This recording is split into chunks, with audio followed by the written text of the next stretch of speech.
तथागत सम्यक समृद्धी विश्वरत्न बोधिसत्व डॉक्टर बाबासाहेब आंबेडकर, प्रियदर्शी महान राजा सम्राट अशोक, संत कबीर, गुरु रविदास जी, महात्मा ज्योतिबा फुले, छत्रपती शिवाजी महाराज, छत्रपती शाहू महाराज, लोकशाहीर अण्णाभाऊ साठे, माता रमाई, माता भीमाई, माता जिजाऊ, माता अहिल्याबाई होलकर आणि ज्या ज्या महापुरुषांनी महानायकांनी आमच्या हक्काची अधिकाराची लढाई लढली त्या सर्व महापुरुषांना महानायकांना मी त्रिवार वंदन करतो।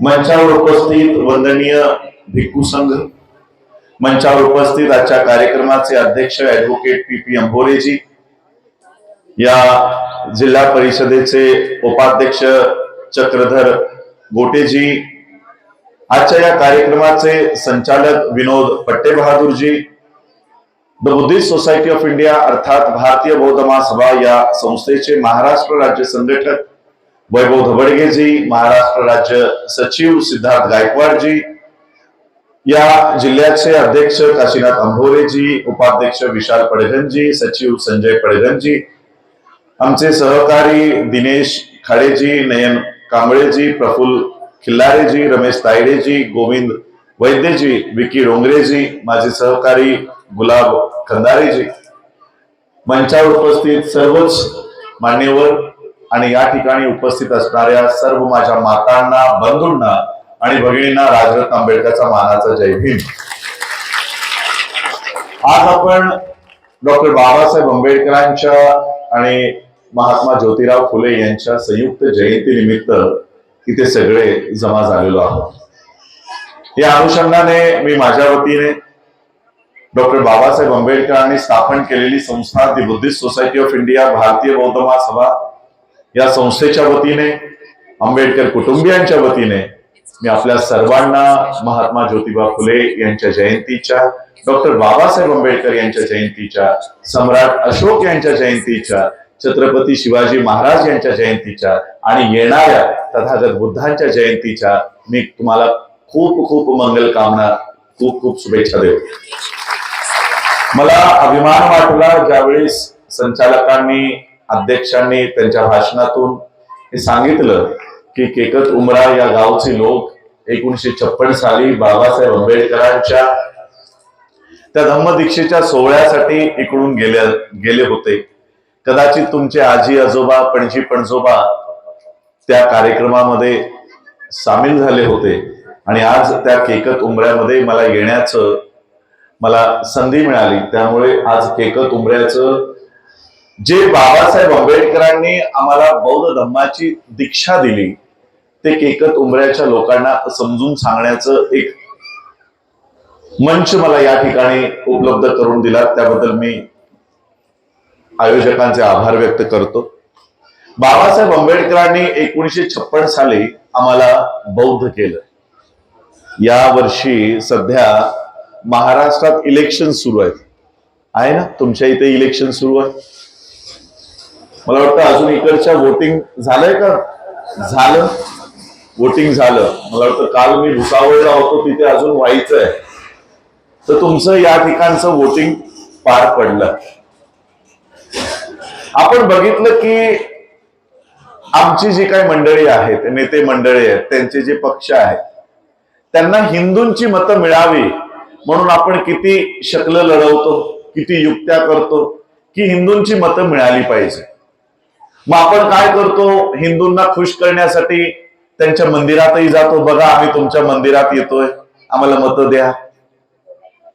त्यांच्या मंदिराच्या लॉकडाऊन मध्ये ही मंदिरं बंद पडली होती, मंदिरं बंद होती, त्याच लॉकडाऊन मध्ये शाळाही बंद होत्या, पण आमची नेते मंडळी शाळा उघडण्यासाठी पुढे येत नव्हती, पण मंदिरं उघडण्यासाठी मोर्चे काढत होते। का? तर हिंदूंची मतं मिळाली पाहिजेत, हिंदूंची मतं मिळाली पाहिजेत म्हणून आमची नेते मंडळी अनेक युक्त्या करत राहतात, अनेक शकली लढवत राहतात। का? तर हिंदूंची मतं मिळाली तर आम्हाला संसदेत जायला मिळेल, आम्हाला विधानसभेत जायला मिळेल, अशा पद्धतीने नाही, बसू द्या त्यांना, व्यक्ती बसू द्या, मला डिस्टर्ब नाही होत, मला कुणाचंही डिस्टर्ब होत नाही, कारण माझं सोर्स ऑफ एनर्जी, जी शक्ती मला मिळते बोलण्याची, ती शक्ती मला माझ्या महापुरुषांकडनं मिळते, त्यामुळे मला कुणाचाही डिस्टर्बन्स होत नाही, त्यामुळे मला डिस्टर्ब होत नाही. ठीक ठीक ठीक, आपण शांतपणाने ऐकून घ्या. कार्यकर्त्यांनी त्याच्यामध्ये डिस्टर्ब होऊ नका, प्रत्येकाने आपापल्या जागेला उभं राहून बसून ऐका. कुणाचीही प्रतिक्रिया मला डिस्टर्ब होत नाही, कुणालाही उठवायची गरज नाहीये दादा, कुणालाही आज आमची जी नेते मंडळी आहेत ती हिंदू वोटर्सना खुश करण्यासाठी कधी मंदिरात जा, कधी कावड यात्रा काढा, अशा पद्धतीचे काम करत आहे. हाच सेम प्रसंग बाबासाहेबांसमोर होता. जशी आज तुमच्याकडे इलेक्शन आली एप्रिल महिन्यामध्ये, बाबासाहेबांची दीक्षा होती ऑक्टोबर महिन्यामध्ये. ऑक्टोबर, नोव्हेंबर, डिसेंबर, जानेवारी, फेब्रुवारी, मार्च, 5 ते 6 महिन्यांचा कालावधी होता बाबासाहेब आंबेडकरांच्या दीक्षेच्या नंतर या देशात इलेक्शन्ससाठी. 1957 साली एप्रिल महिन्यात इलेक्शन्स होत्या आणि इलेक्शनची तयारी जवळपास डिसेंबर पासूनच सुरू झाली होती. आणि म्हणून बाबासाहेब आंबेडकरांचे कार्यकर्ते बाबासाहेबांना येऊन विनंती करत होते की बाबासाहेब, आता इलेक्शन्स आल्यात तोंडावर, आणि आता जर तुम्ही हिंदू धर्माचा त्याग करणार आणि बौद्ध धर्माचा जर स्वीकार केला तर हिंदूंची मतं मिळणार नाही. हिंदूंना खुश करण्यासाठी, त्यांची मतं मिळण्यासाठी आत्ताच तुम्ही धर्मांतर करू नका. बाबासाहेब आंबेडकरांचे जे कार्यकर्ते होते ते हिंदूंना खुश करण्यासाठी, त्यांची मतं मिळवण्यासाठी बाबासाहेब आंबेडकरांना विनंती करत होते की बाबासाहेब, तुम्ही बौद्ध धर्माची दीक्षा आत्ताच घेऊ नका. त्यांच्या म्हणण्यानुसार की आत्ता जर तुम्ही हिंदू धर्माचा त्याग केला तर हिंदूंची मतं मिळणार नाहीत, आणि ज्या धर्माचा स्वीकार तुम्ही करणार आहात, बौद्ध धर्माचा, त्याची मतच भारतात नाहीत. बाबासाहेबांनी बौद्ध धर्म स्वीकारण्यापूर्वी काय भारतात बौद्ध शिल्लक राहिली होती का? एक तरी बौद्ध भारतात होता का? बाबासाहेब आंबेडकरांना बौद्ध धर्माची दीक्षा देण्यासाठी हे जे काशाय वस्त्रामध्ये इथे भंतेजी तुम्हाला दिसत आहेत, ते भंतेजीही उपलब्ध नव्हते. बाबासाहेब आंबेडकरांनी बौद्ध धर्माची दीक्षा घेण्यासाठी बर्माहून, बाबासाहेब आंबेडकरांनी बर्मा या देशातून बाबासाहेब आंबेडकरांनी बौद्ध भिक्खू महास्तवीर चंद्रमणी यांना पाचारण केलं आणि त्यांच्या हस्ते बाबासाहेबांनी दीक्षेचा कार्यक्रम नियोजित केला. बाबासाहेबांचे कार्यकर्ते विनंती करत होते की बाबासाहेब, दीक्षा घेऊ नका. आमचे आजचे नेते काय करतात? बुद्धाला झाकून ठेवतायत, बुद्धाला झाकून ठेवतायत, इतरांच्या मंदिरात जात आहेत, गणेशाच्या मंदिरात जात आहेत, अन्नपूर्णे मातेच्या मंदिरात जात आहेत, माहिती नाही कोणत्या कोणत्या मातेच्या मंदिरात जातात की मतं मिळावी. मिळतायत का? मतं मिळतायत का? आले आमचे खासदार निवडून, आले आमचे आमदार निवडून, आम्ही आमच्या पक्षाची नावं पण बदलली हिंदूंची मतं मिळावी म्हणून. आम्ही आमच्या पक्षाचे झेंडेही बदलले, निळा झेंडा गायब करून टाकला, काढून टाकला, तरी पण हिंदूंची मतं मिळाली नाही. पण बाबासाहेबांनी काय भूमिका घेतली? काय म्हणतात माहितीये बाबासाहेब त्यांच्या राजकीय कार्यकर्त्यांना? बाबासाहेब म्हणतात, तुमच्यापैकी माझ्यासोबत एकही व्यक्ती नाही आला तरी चालेल, आम्ही उद्या दोघं जाऊन, पती पत्नी जाऊन बौद्ध धर्माची दीक्षा आम्ही घेणार आहोत, तुम्ही नाही आला तरी चालेल. जे बाबासाहेब आंबेडकरांच्या नावावर राजकारण करतायत, कदाचित त्यांना बाबासाहेब आंबेडकरांची ही भूमिका माहीत असणं गरजेचं आहे की बाबासाहेबांनी हिंदूंची मतं मिळावी म्हणून बौद्ध धर्माला दुय्यम स्थान दर्जा दिला का? तर नाही. Republican party of India 30 September 1956 ला बाबासाहेब आंबेडकर पत्रकार परिषद घेऊन सांगतात की आजपासून HCF शेड्यूल कास्ट फेडरेशन मी बरखास्त करतोय आणि रिपब्लिकन पार्टी ऑफ इंडिया आजपासून स्थापन झाली असं मी जाहीर करतो. कधी? 30 सप्टेंबर 1956 आणि 14 ऑक्टोबर 1956, 15 दिवसानंतर बाबासाहेब बौद्ध धम्माची दीक्षा घेत आहेत. बौद्ध धम्माची दीक्षा घेत आहेत. आता मला एक प्रश्न मी तुम्हाला विचारतो, काय बाबासाहेब आंबेडकरांनी कार्यकर्त्यांचं म्हणणं ऐकलं असतं की 1957ला एप्रिल महिन्यात इलेक्शन्स लागणार आहेत, त्या इलेक्शन पर्यंत तुम्ही बौद्ध होऊ नका आणि 1 वर्षाने तुमचा बौद्ध धम्माचा दीक्षाचा कार्यक्रम, धर्मांतराचा कार्यक्रम 1 वर्षाने पुढे ढकला, तर काय आज आपण बौद्ध झालो असतो का? कारण 6 डिसेंबर 1956लाच बाबासाहेब आंबेडकरांचं महापरिनिर्वाण झालं. 1957च्या इलेक्शनला बाबासाहेब आंबेडकर हयातच नव्हते. जर बाबासाहेब आंबेडकरांनी कार्यकर्त्यांचं म्हणणं ऐकलं असतं की 1 वर्ष तुम्ही धम्म घेऊ नका, तर आज आमची मुलं कुठे असती माहित आहे? कावड यात्रेमध्ये असती. मंदिराच्या बाहेर पायऱ्यांवर बसलेली आमची मुलं दिसली असती. आज या देशामध्ये आमची जी प्रगती झाली ती आरक्षणामुळे झाली नाही. आमची खरी प्रगती जी झाली ती बाबासाहेबांनी दिलेल्या बौद्ध धर्मामुळे आज आमची प्रगती झाली. बाबासाहेब आंबेडकरांनी राजकारणाच्या वर बौद्ध धर्माला का ठेवलं असेल? ज्या बाबासाहेब आंबेडकरांनी इंडियन लेबर पार्टी नावाची राजकीय पार्टी काढली, ज्या बाबासाहेब आंबेडकरांनी शेड्यूल कास्ट फेडरेशन नावाची राजकीय पार्टी काढली, ज्या बाबासाहेब आंबेडकरांनी रिपब्लिकन पार्टी ऑफ इंडिया नावाची राजकीय पार्टी काढली, एवढी मोठी राजकीय कार्यकीर्द बाबासाहेब आंबेडकरांचे असतानाही कन्क्लुजन, निष्कर्ष, शेवट बाबासाहेब धम्मात का करतायत? तुम्हाला धम्म देऊन का जातायत? कारण बाबासाहेबांच्या लक्षात आलं होतं की या देशाचं राजकारण ते आमच्या लोकांसाठी उभं होऊ देणार नाही आणि मग माझ्या लोकांचं काय होईल? या देशाचं आता सरांनी सांगितलं संविधानाचं कशा पद्धतीचं खिलवाड सुरू आहे, कशा पद्धतीने संविधान नष्ट करण्याचं काम सुरू आहे. आत्ताच मला वाटतं गुलाबने मला सांगितलं का कोणी सांगितलं की आता महाराष्ट्रामध्ये एक नवीन नियम या पुढच्या शैक्षणिक वर्षापासून सुरू झालेला आहे की शिक्षण आता फक्त मराठीमधून मिळणार आहे.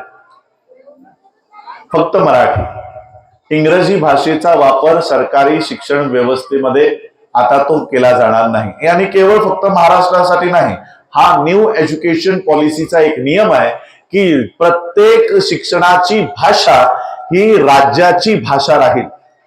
म्हणजे गुजरातमध्ये जर आमच्या मुलांना शिक्षण द्यायचं असेल तर शिक्षणाची भाषा काय असेल? गुजराती. महाराष्ट्रामध्ये शिक्षण कोणत्या भाषेत दिलं जाईल? मराठी. पंजाबमध्ये शिक्षण दिलं जाईल पंजाबीमध्ये. कर्नाटकमध्ये शिक्षण दिलं जाईल कन्नडमध्ये.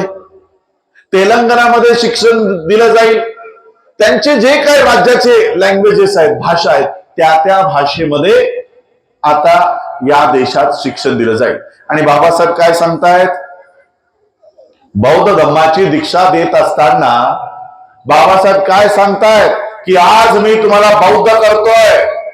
आता भारतातल्या भारतात खूप झालं, आता भारतातल्या भारतात पुष्कळ झालं, आता भारताच्या बाहेर जाऊन दाखवा आणि भारताच्या बाहेर जाऊन तिथे जाऊन सांगा की मी भारतातून आलोय, मी भारताचा बौद्ध आहे, आमच्या या समस्या आहेत, आम्हाला शिक्षण हवं, आम्हाला नोकऱ्या हव्या, हे सगळं बौद्ध देशांकडनं तुम्ही प्राप्त करा. म्हणून बाबासाहेब आंबेडकर आम्हाला बौद्ध धम्माची दीक्षा देऊन सांगतात की परदेशात जाऊन तुमची व्यवस्था उभी करा.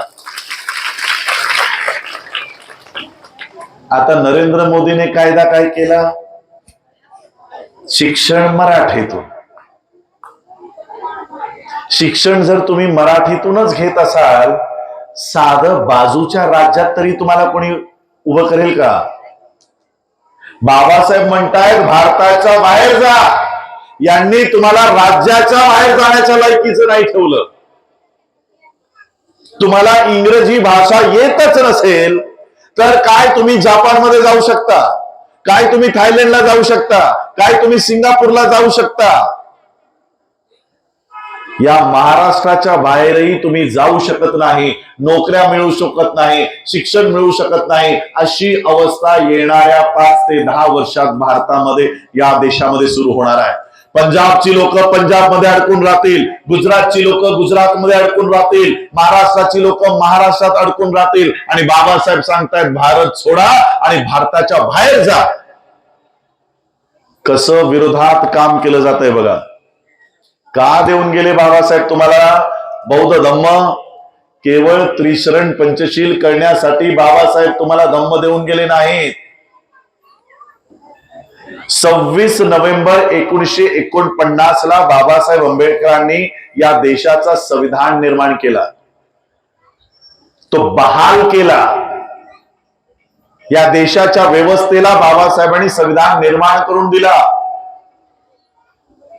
आणि तो संविधान निर्माण करण्यासाठी बाबासाहेबांना किती संघर्ष करावा लागला हे प्रत्येकाला माहित आहे.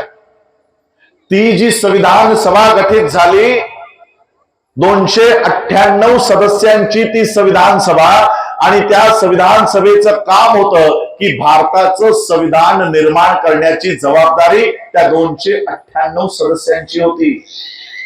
आणि त्या 298 सदस्यांमध्ये बाबासाहेब आंबेडकर निवडून जाऊ नये म्हणून या देशाच्या ब्राह्मणांनी, या देशातल्या ब्राह्मणी व्यवस्थेने प्रयत्न केले. बाबासाहेबांना येऊन म्हणाले की बाबासाहेब, आमच्या लक्षात आलंय की तुम्ही संविधान सभेमध्ये जायची तयारी करताय, संविधान सभेमध्ये जाण्यासाठी तुम्ही तयारी करताय, ती निवडणूक लढवण्याची तयारी करताय. आम्ही तुम्हाला सांगायला आलेलो आहोत, या देशाच्या संविधान सभेची दारच नाही तर खिडक्या पण आम्ही तुमच्यासाठी बंद केल्या आहेत. या देशाची ब्राह्मणी व्यवस्था बाबासाहेब आंबेडकरांना संविधान सभेतही येऊ देत नव्हती. मुंबईचे बाबासाहेब आंबेडकर, महाराष्ट्रातले बाबासाहेब आंबेडकर मुंबईतून निवडणूक त्यांना निवडता येऊ नये, जिंकता येऊ नये, अशा पद्धतीचं वातावरण त्यांनी केलं. आणि शेवटी बाबासाहेबांची व्यथा पश्चिम बंगालमध्ये असलेल्या एका बाबासाहेबांच्या कार्यकर्त्याने ओळखली, आणि बाबासाहेबांना सांगितलं की बाबासाहेब, तिकडून निवडणूक लढू नका, तुम्ही आमच्या इकडे या. आणि पश्चिम बंगाल कुठं आहे? पश्चिम बंगाल कुठं? मुंबई कुठं? महाराष्ट्र. तिथून बाबासाहेब पश्चिम बंगालला गेले, आणि पश्चिम बंगाल मधून निवडणूक जिंकून बाबासाहेब या संविधान सभेत पोहोचले.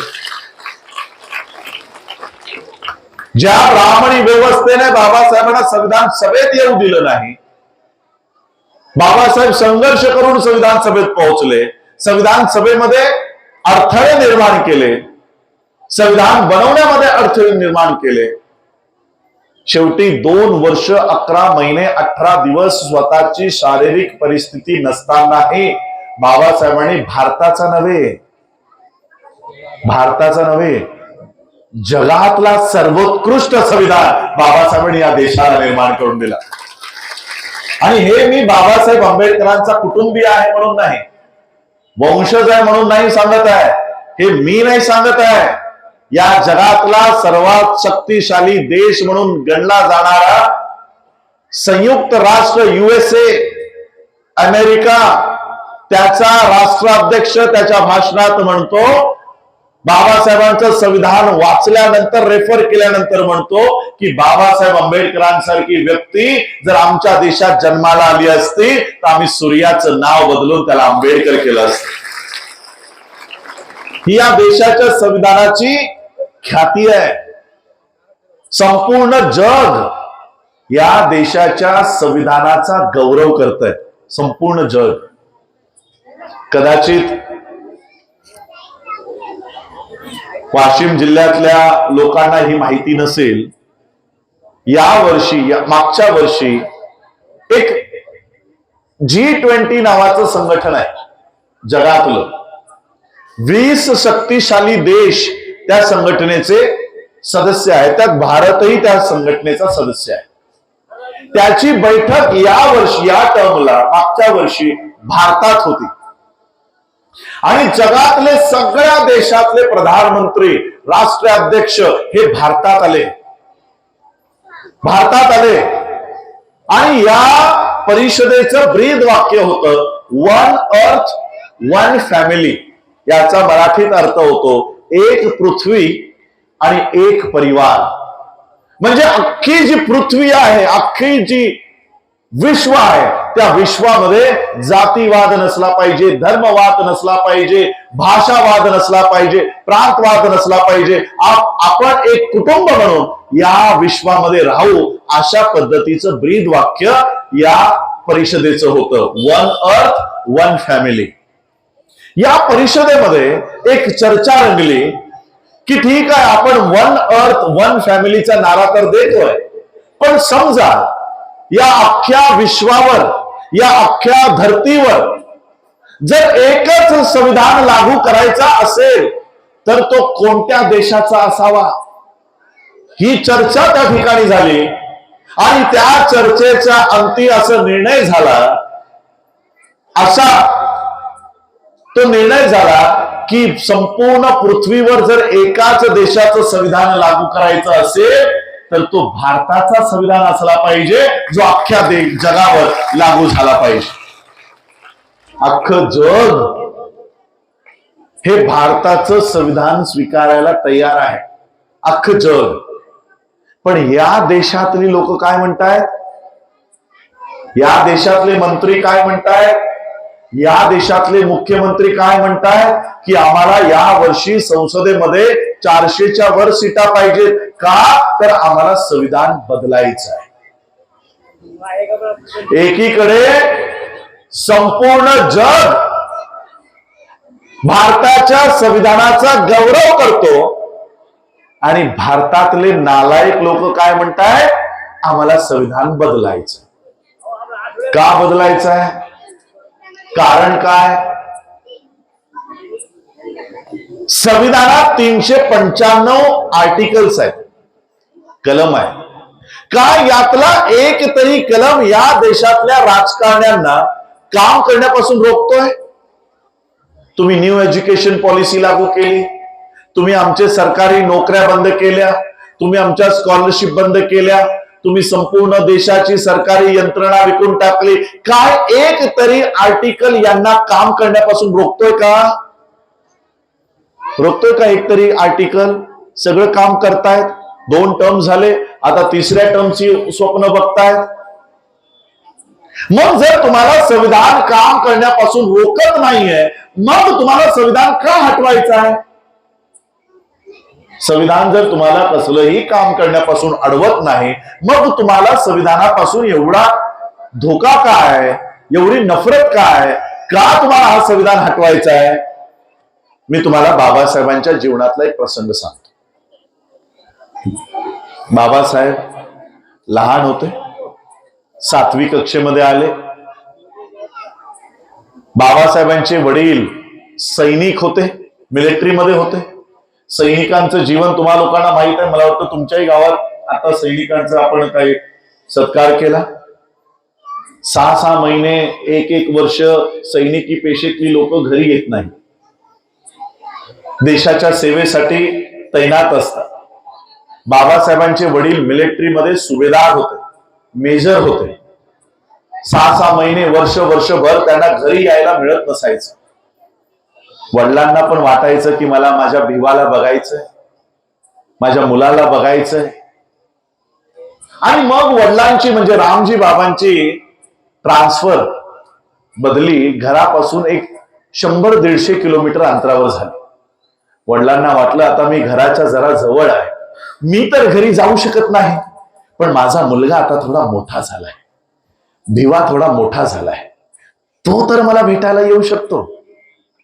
म्हणून रामजी बाबांनी तार केली की तुमच्या शाळेला जर सुट्ट्या पडल्या असतील तर मला भेटायला या. मला भेटायला येत असताना ही ट्रेन पकडा, या स्टेशनला उतरा.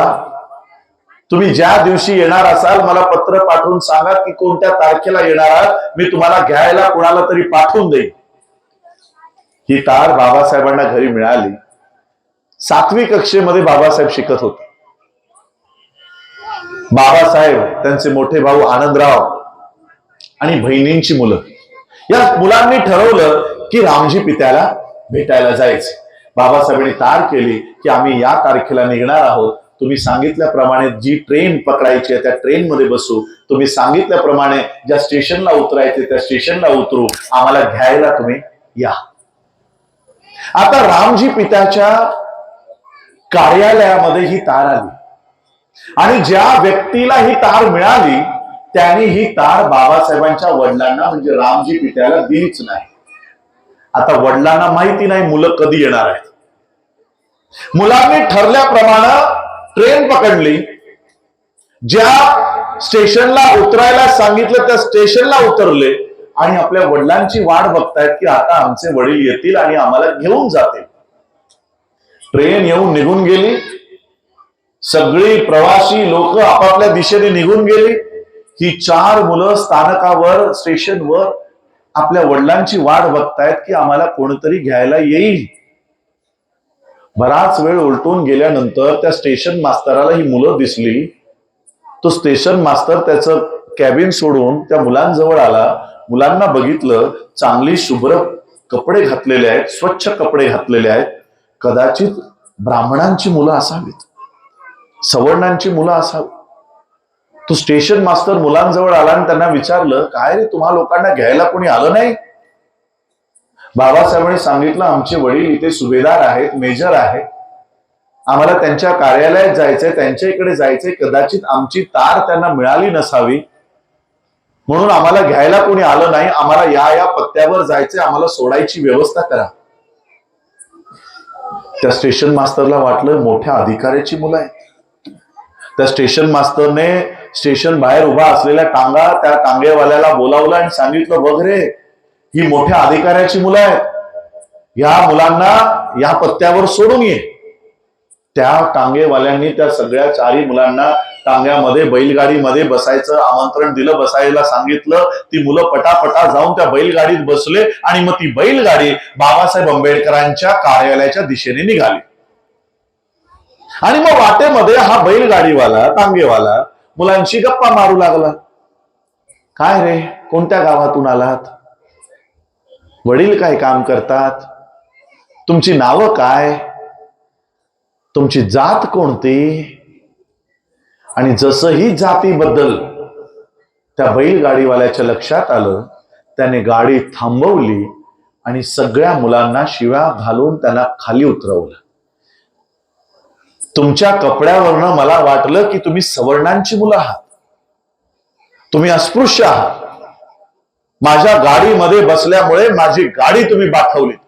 आत्ताच्या आत्ता तुम्ही माझ्या गाडीतून खाली उतरा. अशा पद्धतीने या मुलांना खाली उतरवलं. बाबासाहेबांकडे जास्तीचे पैसे होते. बाबासाहेबांनी सांगितलं, हे पैसे घे, पण आम्हाला आमच्या स्थानापर्यंत सोड.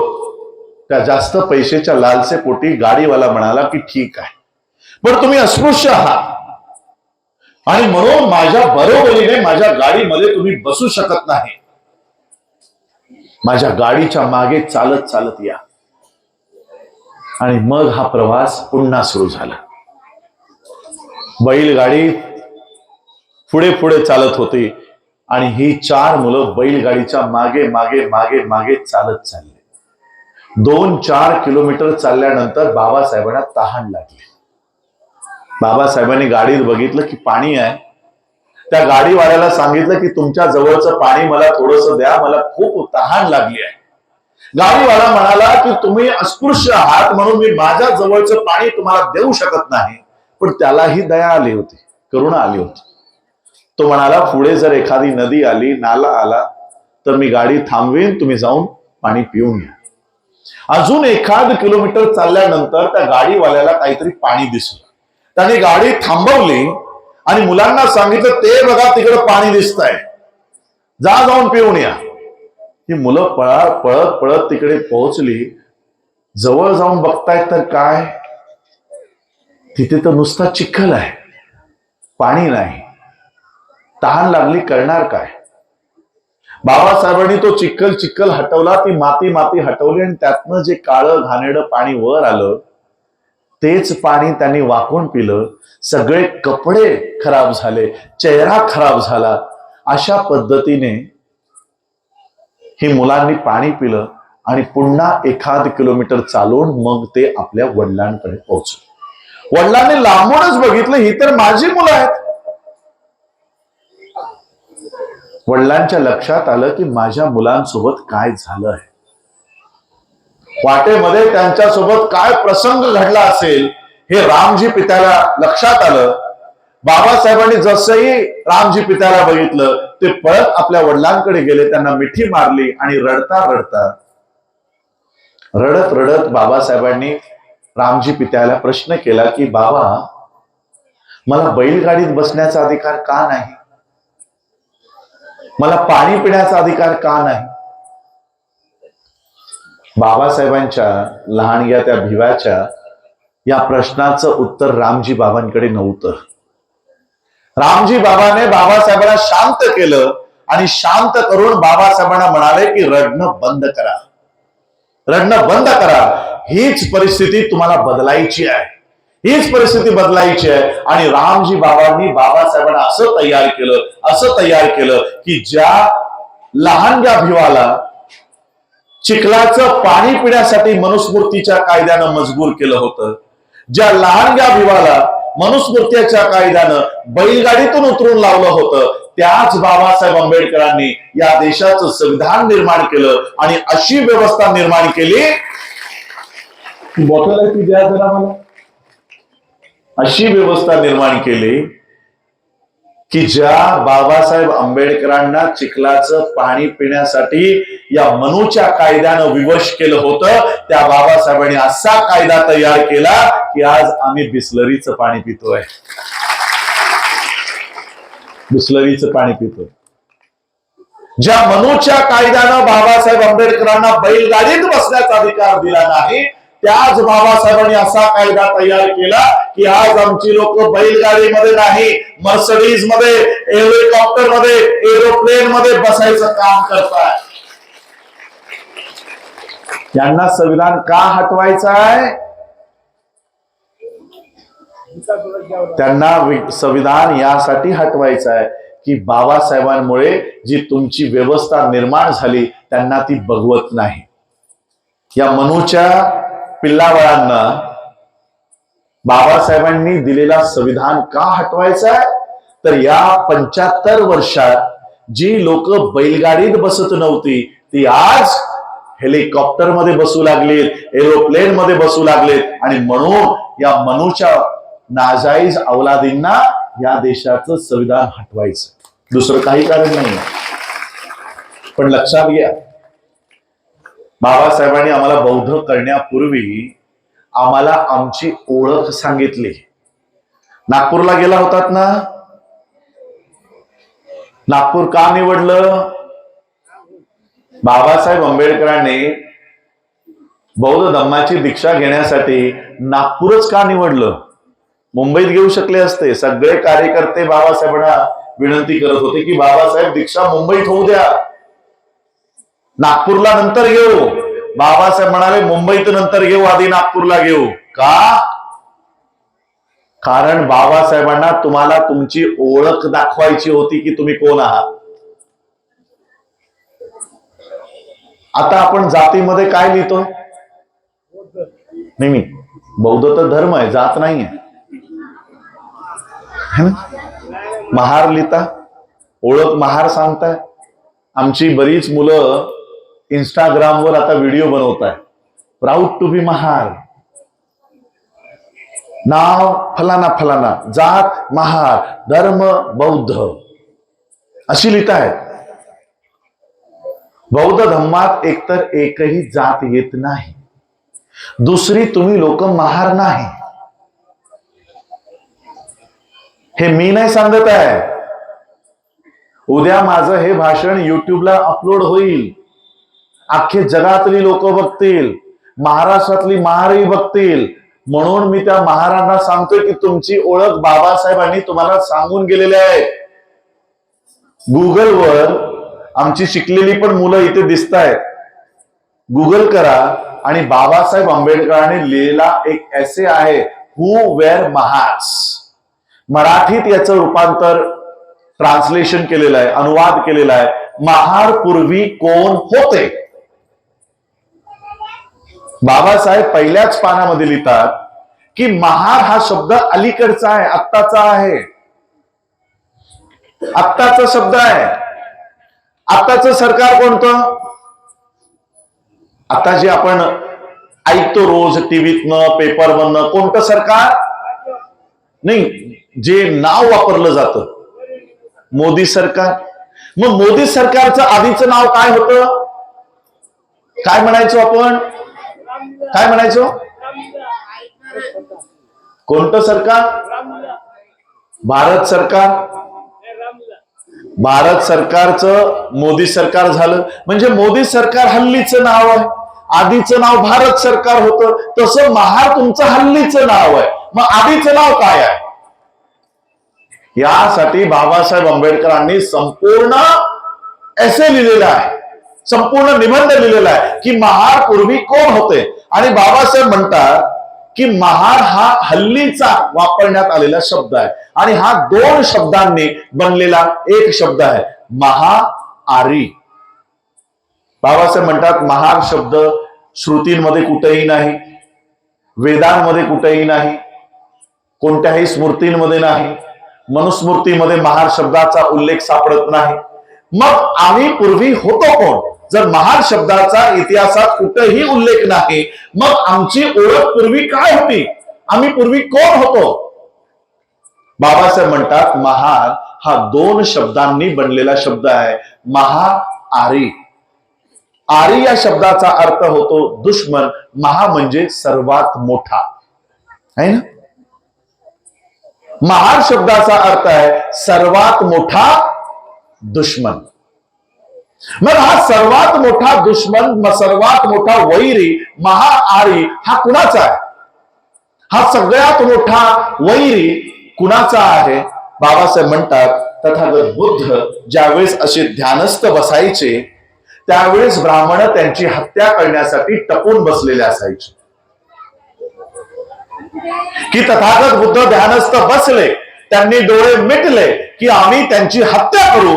अशा पद्धतीने या देशातली ब्राह्मण तथागत बुद्धाची हत्या करण्यासाठी षडयंत्र रचून बसायची. त्यावेळेस नाग नावाचं राज्य होतं, नाग नावाचे राजा होते, राणी होते आणि त्यांचं साम्राज्य होतं. हे नाग राजा, हे नाग राणी, सरपटणारे प्राणी, साप जंतू नव्हते, हे माणसं होती. आणि ही माणसं, हे नाग वंशातली लोक या तथागत बुद्धाच्या पाठीशी उभे राहायचे. तथागत बुद्ध ध्यानस्थ बसले की त्यांचं रक्षा करण्याचं काम हे नाग लोक करायची. आणि हीच नाग लोक या ब्राह्मणी व्यवस्थेचे सर्वात मोठे शत्रू होते. ब्राह्मणांना बुद्धाची हत्या करण्यापासून कोण वाचवत होतं? कोण रोखत होतं? नाग लोक. बाबासाहेब म्हणतात आम्ही महार वगैरे नाही, आम्ही बुद्धाचं रक्षण करणारी नाग लोक आहोत. आणि हीच ओळख आम्हा लोकांना पटावी म्हणून बाबासाहेबांनी मुंबईला दीक्षा घेतली नाही, धर्मांतर केलं नाही. नागपूरच्या नाग नदीच्या काठी बाबासाहेबांनी सगळ्यांना एकत्रित केलं आणि लोकांना सांगितलं तुम्ही महार, मातंग, चांभार, ढोर, तेली, कुणबी अशा जातीची लोक नाही, तुम्ही नाग लोक आहात ज्यांनी बौद्ध धर्माचा प्रचार अफगाणिस्तान पर्यंत जाऊन केला. अशी नाग वंशातली तुम्ही लोक आहात. ही गोष्ट मी तुम्हाला का सांगतोय? संविधान हटवण्यासाठी ही जी लोक आज बोलतायत कि हमको 400 पार जाना है, क्यों? तो संविधान बदलना है. महाराष्ट्रातली मुंडेची मुलगी, गोपीनाथ मुंडेची मुलगी, या देशात जर संविधान नसता, संविधान जर या देशामध्ये नसता तर मुंडेची मुलगी कुठं असती? कुठं असती? बरोबर म्हणाले. विमान हवेत आहे पण माणूस जमिनीवरच आहे. या देशाचं संविधान नसता रामचरित्र मानस हिंदू धर्माचा धर्मग्रंथ आहे. मी त्याच्यातलं काही माझ्या पदरचं सांगत नाही, त्याच्यामध्येच नमूद आहे. काय म्हणतं माहितीये रामचरित्र मानस? ढोल, पशु, शूद्र और नारी ये सभी है ताड़ने के अधिकारी. याचा अर्थ काय? ढोल याच्यातनं जर चांगला आवाज काढायचा असेल तर त्याला आधी खूप बडवला पाहिजे, त्याशिवाय ढोल वाजणार नाही. वाद्य वाजवणारी लोक जर इथे बसली असतील, त्यांना माहित असेल जर वाद्यातून, तबल्यातून, ढोलमधनं आवाज चांगला काढायचा असेल तर त्याला आधी खूप मारलं जातं. त्यामुळे ढोल जर नीट वाजवायचा असेल तर आधी त्याला ताडलं पाहिजे, मारलं पाहिजे, पिटलं पाहिजे. कुणाला? ढोल.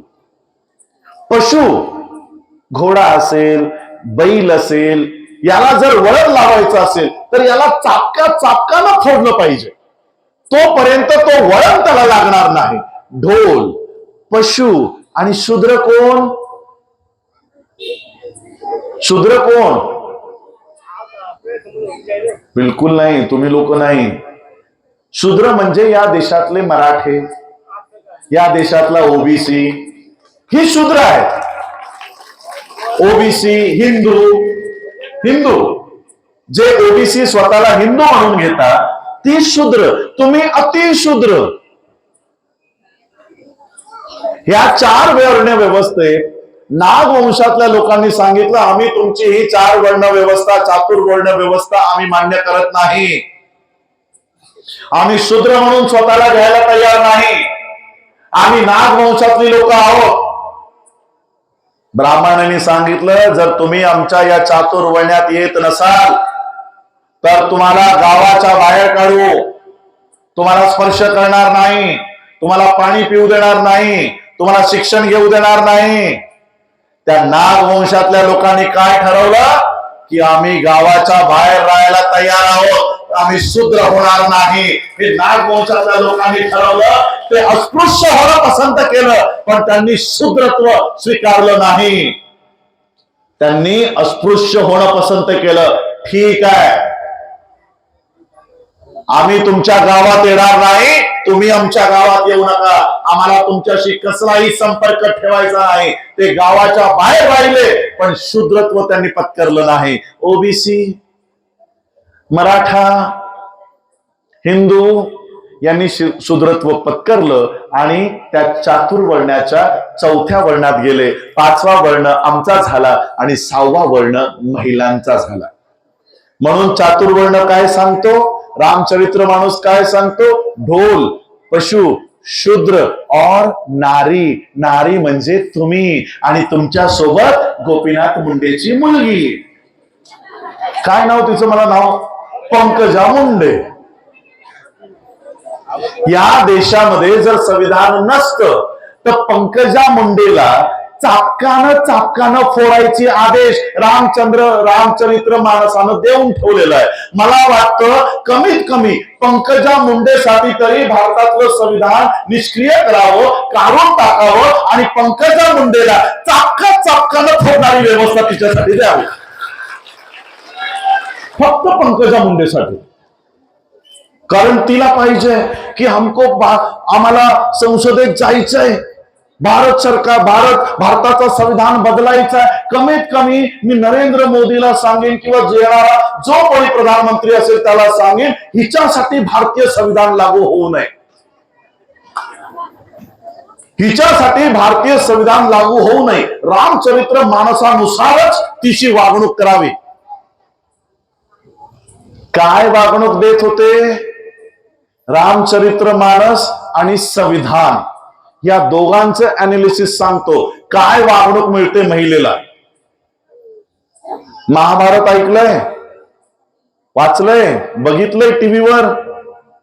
कधी बघितलंय का महाभारत? लहानपणी आम्ही बघितलंय खूप.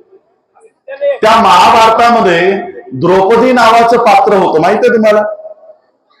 पांचाली पण म्हणायचो तिला. आणि त्या द्रौपदीचं भर सभेमध्ये काय करण्यात आलं होतं? वस्त्रहरण. वस्त्रहरण म्हणजे काय? विवस्त्र करण्याचं काम झालं होतं. कुणाच्या राज्यात? रामचरित्र मानसाच्या राज्यात, मनुस्मृतीच्या राज्यात. मनुस्मृतीच्या राज्यात या देशाच्या महिलेला साधं वस्त्र धारण करण्याचं अधिकारही महिलेला मिळालं नव्हतं.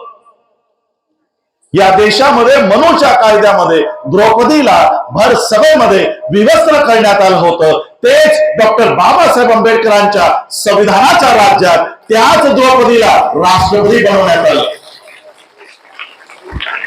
म्हणून मी पंकजाताईंना सांगतो की पंकजाताई, तुम्ही स्वतःपुरतं तरी रामचरित्र मानस लागू करा. बाबासाहेबांचं संविधान तुमच्यासाठी नसावं. ही गोष्ट मी तुम्हाला का सांगतो की आम्ही नाग लोक आहोत.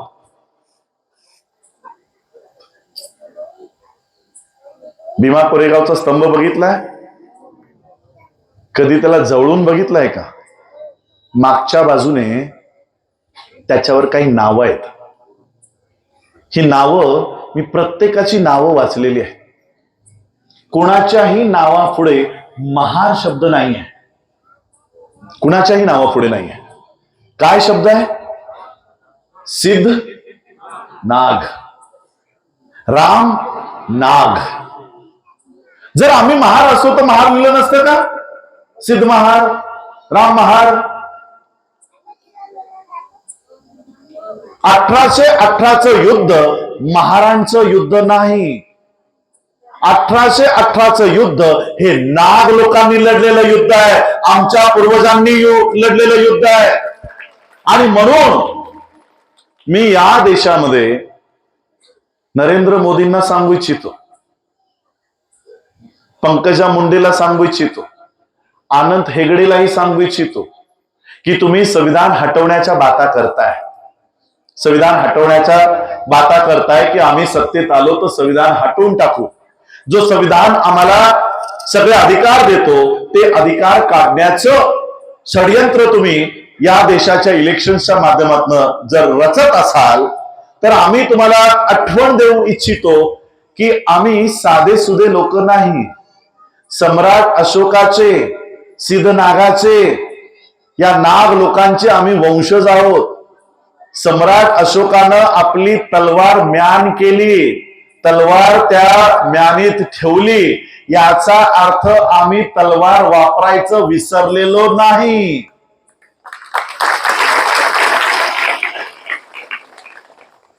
आणि तलवार त्या म्यानातून बाहेर काढल्यानंतर काय होतं हे नरेंद्र मोदींनी एकदा अहमदनगर जिल्ह्यामध्ये जाऊन भीमा कोरेगावचा स्तंभ बघावा की जर तलवार बाहेर आली तर 28,000 पेशांना फक्त 500 नाग लोकांनी कापून काढलेलं आहे. त्यामुळे संविधान हटवण्याची भाषा जर या देशात कोणी करत असेल तर आम्हाला पुन्हा नाग होण्यासाठी मजबूर करू नका. लक्षात घ्या, संसद तुमच्या ताब्यात आहे, राज्यसभा तुमच्या ताब्यात आहे, सुप्रीम कोर्ट तुमच्या ताब्यात असेल, मीडिया तुमच्या ताब्यात असेल, पण देशामध्ये सर्वात जास्त संख्या आमची आहे. आणि आम्हाला 1 लाख 2 लाख लोक उतरवायची गरज नाही. फक्त 500 लोक काय करू शकतात हे सगळं जिवंत उदाहरण भीमा कोरेगावचा स्तंभ आहे. त्या पद्धतीने वक्तव्य तुमच्या मंत्र्यांनी करावं. बाबासाहेब आंबेडकरांनी आम्हाला संविधान दिल्यानंतर बुद्धाचा जन्म दिला. का दिला असेल? कारण बाबासाहेबांच्या लक्षात आलं होतं की देशाचं संविधान सर्वोत्कृष्ट आहे, सगळ्यात चांगलं आहे, पण ज्यांच्या हातात मी देतोय ती लोक नालायक आहेत. ती लोक देश संविधानानुसार चालवणार नाहीत. आता मला तुम्ही प्रामाणिकपणाने सांगा, या देशाचं संविधान आता ज्यांच्या हातात आहे ती लोक लायक आहेत की नालायक आहेत? नालायक आहेत. जर देशाची संविधान चालवणारी लोक जर नालायक असतील, संविधान आमच्या काही कामाचं राहील का? संविधानात सगळे उपचार आहेत. पण तो लागूच होत नसेल तर आमच्या काही कामाचा असेल का? संविधानात आरक्षण आहे, संविधानात स्कॉलरशिप आहे, संविधानात नोकऱ्या आहे. निर्मला सीतारामन या देशाची अर्थमंत्री संसदेमध्ये उभं राहून म्हणते की मी देशाच्या सगळे सरकारी संस्थांना 2 वर्षात विकणार आहे. नोकऱ्या संविधानात आहे, लागू कुठे आहे? मिळतायत का? या 2-4 वर्षात किती लोकांना सरकारी नोकऱ्या मिळाल्या? जरा हात वर करा. सरकारी नोकरी मिळाली कुणाला तरी? नोकऱ्या संविधानात आहे, लागू केल्या जात आहेत का? शिक्षण संविधानामध्ये आहे, स्कॉलरशिप संविधानामध्ये आहे, पण ज्यांच्या हातात हा देशाचा संविधान आहे तो राबवत नाही. आणि मग अशा अवस्थेत ज्या गुलामगिरीतून रामजी पित्यानं बाबासाहेब आंबेडकरांना या समाजाला बाहेर काढण्यासाठी तयार केलं, मालोजीने रामजी बाबांना तयार केलं. तुम्हाला माहित आहे, माझा आता सिद्धार्थ गायकवाडजी परिचय देत होते की राजरत्न आंबेडकरांचा परिचय. मी माझा खरा परिचय सांगतो, आमच्या कुटुंबाचा परिचय. माझे खापर पंजोबा सुभेदार मेजर रामजी आंबेडकर. खापर पंजोबाच्या वर काय म्हणतात? खापर पंजोबा. मालोजी भारताच्या सैन्यामध्ये हवालदार म्हणून रिटायर झाले. बाबासाहेबांचे आजोबा, बाबासाहेबांचे पणजोबा, त्यांची समाधी औरंगाबादच्या मिलिटरी कॅम्पमध्ये आहे. कुणाची? बाबासाहेबांचे पणजोबा. वडिलांच्या वडिलांचे वडील मिलिटरीमध्ये होते, त्यांच्या वडिलांच्या वडिलांच्या वडिलांचेही वडील तेही मिलिटरीमध्ये होते. ही संपूर्ण वंशावळ मला माझ्या परिवाराची आमच्याकडे आहे. एका पिढीने दुसऱ्या पिढीला तयार केलं, दुसऱ्या पिढीने तिसऱ्या पिढीला तयार केलं, तिसऱ्या पिढीने चौथ्या पिढीला तयार केलं, चौथ्या पिढीने रामजी मालोजींच्या पिढीने रामजींना तयार केलं, रामजींनी बाबासाहेबांना तयार केलं आणि बाबासाहेबांनी 2500 वर्षापासून खितपत पडलेल्या माझ्या या समाजाला त्या गुलामीतून बाहेर काढलं.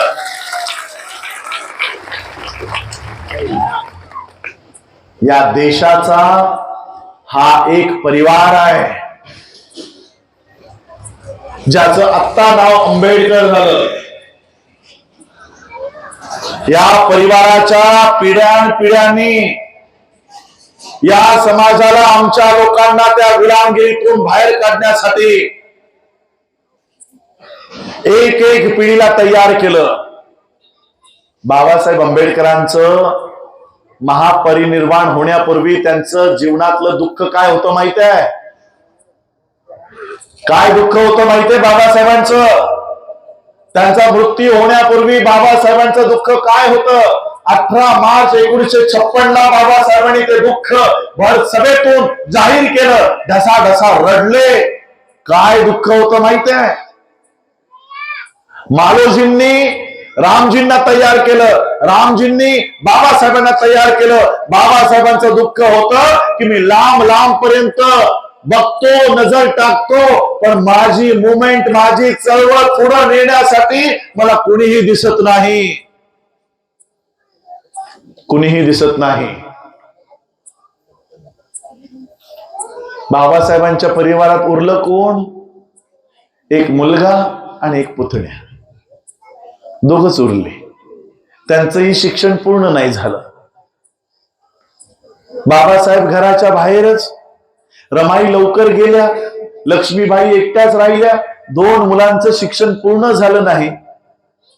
ज्या पिढी दर पिढी एकमेकांना घडवत होती ती व्यवस्था बाबासाहेबांपर्यंत येऊन थांबली आणि पुढे तो खंड पडला. रामजी मालोजींनी रामजींना तयार केलं, रामजींनी बाबासाहेबांना तयार केलं. बाबासाहेबांचं दुःख होतं की मला माझी पुढची पिढी तयार करायची आहे, पण मला आता माझ्या घरातली माणसं दिसत नाही. कमीत कमी मी समाजातली तरी माणसं बघतो की त्याच्यातनं तरी कुणीतरी पुढे यावं आणि ही चळवळ अशीच पुढे ठेवावी. काय म्हणून रडले की मी ही चळवळ इथपर्यंत आणली, पण मला पुढे घेऊन जाण्यासाठी कोणीही दिसत नाही. माझ्यामुळे तुम्हाला शिक्षण मिळालं, माझ्यामुळे तुम्हाला नोकऱ्या मिळाल्या, आणि आता माझी ही चळवळ पुढे नेण्याची वेळ आली तर घरात जाऊन बसलात, नोकऱ्यांमध्ये व्यस्त झालात, कुटुंबामध्ये व्यस्त झालात. तुमच्यासाठी मी माझं कुटुंब, माझी सोन्यासारखी पत्नी टीबीने मरू दिली, माझी सोन्यासारखी मुलं मातीमध्ये गाडली, आणि आता माझी ही चळवळ पुढे चालवायची वेळ आली तर घरात जाऊन बसलात. काय म्हणून गेले माहितीये बाबासाहेब आम्हाला? मुझे पढ़े लिखे लोगों ने धोखा दिया. मला शिकलेल्या सवरलेल्या लोकांनी धोका दिला. काय म्हणून गेले बाबासाहेब आम्हाला? धोकेबाज. काय दुःख होतं बाबासाहेबांना की जी चळवळ माझ्या वडिलांनी मला दिली, जी चळवळ माझ्या आजोबांनी माझ्या वडिलांना दिली, ती चळवळ मी माझ्या पुढच्या पिढीला देऊ शकलो नाही. ही चळवळ मी ट्रान्सफर करू शकलो नाही, ही हस्तांतरित करू शकलो नाही. म्हणून काय सांगून गेले माहितीये बाबासाहेब? हा गाडा मी अथक परिश्रमातून इथपर्यंत आणलाय. तुम्हाला शक्य होत असेल तर पुढे न्या, शक्य होत नसेल तर तिथेच राहू द्या, त्याला मागे घेऊन जाऊ नका. कमीत कमी एवढी तरी माझी विनंती आहे का की त्याला मागे तरी जाऊ देऊ नका. हे सांगून गेले बाबासाहेब. त्याला मागे जाऊ देऊ नका. ही आठवण माझ्या परिवाराला आहे, माझ्या वडिलांना ही आठवण होती. माझ्या वडिलांनी आमच्या संपूर्ण वंशावळीचा इतिहास शोधून काढला, तो मला सांगितला, तो त्यांनाही माहित होता. आणि म्हणून बाबासाहेब आंबेडकरांची खंड पडलेली जी मोमेंट आहे, त्या मोमेंटला पुढे चालवण्यासाठी माझा जन्म होताच त्यांनी मला या समाजासाठी दान करून टाकलं आणि सांगितलं की माझा एक मुलगा हा माझं घर चालवायला राहील, आणि माझा दुसरा मुलगा हा समाजाची जी खंड पडलेली चळवळ आहे, ती चळवळ पुढे घेऊन जाण्यासाठी मी माझा दुसरा मुलगा तयार करेन. आणि म्हणून बाबासाहेब आंबेडकरांच्या सगळ्यात लाडक्या मुलाचं नाव, बाबासाहेबांचा राजरत्न जर जिवंत असता तर जसं मालोजीने रामजींना तयार केलं, रामजीने भीमराव आंबेडकर म्हणजे बाबासाहेबांना तयार केलं, तसंच बाबासाहेब आंबेडकरांनी राजरत्नाला तयार केलं असतं. पण तो राजरत्न 2.5 वर्षाचा असतानाच मरण पावला, त्याला जीवन मिळालं नाही, आणि म्हणून तो राजरत्न पुनर्जीवित व्हावा म्हणून बाबासाहेब आंबेडकरांच्या या दुसऱ्या नातवंडानं म्हणजे अशोक मुकुंदराव आंबेडकरांना, माझ्या वडिलांनी माझं नाव राजरत्न ठेवलं की तो राजरत्न पुन्हा यावा. आणि जी अपेक्षा बाबासाहेबांनी राजरत्नाकडनं व्यक्त केली होती, ती अपेक्षा मी माझ्या सगळ्यांनी आपापले टार्च चालू करा, मोबाईलचे टार्च चालू करा प्रत्येकाने.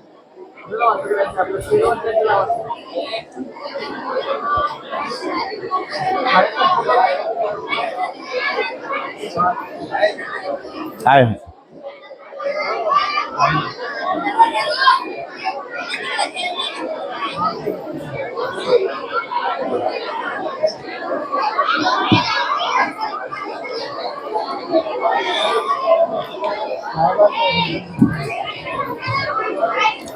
पॉज करून टाक त्याला. तशी मला सवय आहे, माझं भाषण सुरू असताना लाईट ही एकदा तरी जातेच, कारण मनूच्या पिल्लावळांना मी काय बोलतोय ते लोकांना ऐकू द्यायचं नसतं, त्यामुळे मला ती सवय आहे.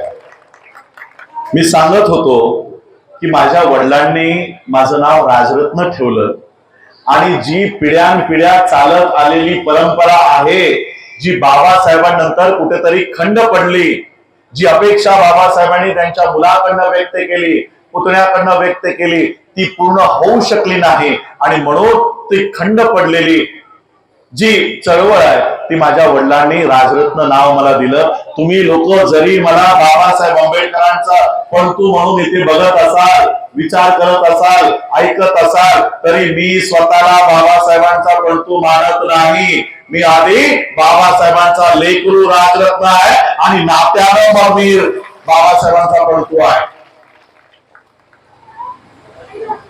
बाबासाहेब आंबेडकरांची ही मुवमेंट जी खंड पडली होती, सामाजिक, आर्थिक, शैक्षणिक, राजनैतिक, ही मुवमेंट आता आम्हा लोकांना पुनर्जीवित करणं आज गरजेचं आहे. बाबासाहेबांनी 1956 ला आम्हाला बौद्ध केलं आणि बौद्ध केल्यानंतर बाबासाहेबांचा जो उद्देश आहे आम्हाला बौद्ध केल्याचा, तो कुठेतरी आम्ही हरवत चाललेलो आहोत. आणि म्हणून आज जी परिस्थिती आमच्या लोकांवर उद्भवणार आहे, मी माझी नोकरी सोडून, शिक्षण पूर्ण करून मी आज तुम्हा लोकांमध्ये का आलोय? काय मला घरी काही कामं नाही? काय मला दुसरीकडे कामं नाही? उलट या बैठका मी आज कॅन्सल करणार होतो, तरी देखील मी आज तुमच्या गावागावापर्यंत येऊन ही प्रगती, ही सगळी चळवळ तुम्हाला का समजून सांगतोय? कारण ही मनुस्मृतीची जी पिल्लावळ आहे ती येणाऱ्या काळात आमचं शिक्षण बंद करणार आहे, आमच्या नोकऱ्या आधीच बंद केलेल्या आहेत. आणि म्हणून आम्हाला या लढाईसाठी आता तयार राहिलं पाहिजे, तयार राहिलं पाहिजे. मी माझ्या या नावाचा इतिहास विसरून गेलो होतो. माझ्या वडिलांनी लहानपणीच मला या समाजाच्या कामासाठी वाहून दिलं होतं, तयार केलं, शिक्षण दिलं.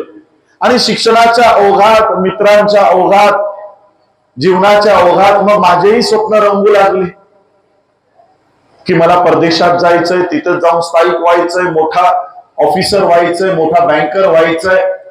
आणि मग मी त्या पद्धतीने अभ्यास करत होतो, त्या पद्धतीने डिग्र्याज घेत होतो.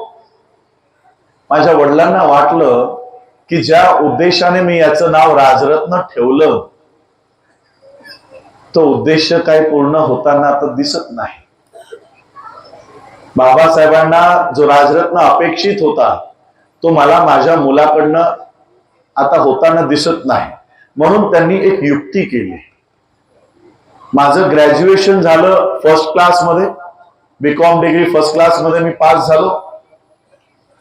MBA ची डिग्री मी डिस्टिंक्शनने पास झालो, 83% ने. आणि मग मी माझ्या PhD ची तयारी सुरू केली, अभ्यास सुरू केला. मग माझ्या वडिलांनी युक्ती केली. ते म्हणाले, ठीक आहे, ग्रॅज्युएट झालास, पोस्ट ग्रॅज्युएट झालास, आम्ही तुला अडवलो नाही. आता PhD करतोयस तर PhD ही बाबासाहेबांच्या एखाद्या विषयावर कर. मी सांगितलं चालेल. बाबासाहेबही अर्थशास्त्र होते, अर्थशास्त्रज्ञ होते, इकॉनॉमिस्ट होते. मग मी बाबासाहेबांचा इकॉनॉमिक्सवर PhD करतो, फायनान्सवर PhD करतो. म्हणून ठीक आहे. आता बाबासाहेबांच्या विषयावर PhD करायची म्हणजे बाबासाहेब वाचावे लागतील. आणि मग माझ्या वडिलांनी बाबासाहेबांची लिहिलेली सगळी पुस्तकं मला आणून दिली की वाच. जो इतिहास मी विसरून गेलो होतो तो माझ्या 25व्या वर्षी माझ्या वडिलांनी माझ्या हातात आणून दिला. आणि तब्बल 6 महिने मी स्वतःला खोलीमध्ये बंद करून घेतलं आणि बाबासाहेबांची पुस्तकं वाचत राहिलो. तेवढ्यात मला जापानीज बँकेचे असिस्टंट मॅनेजर पदाची 8 लाख रुपयाची पगाराची नोकरी आली. हे वाचत असतानाच नोकरी आली. मी नोकरीचा एनव्हलप तसाच ठेवला. मी म्हणालो मला अजून वाचायचंय की बाबासाहेबांसोबत काय झालं, मला अजून वाचायचंय. पत्र तसंच ठेवलं. दुसरं पत्र आलं की लवकर जॉईन व्हा.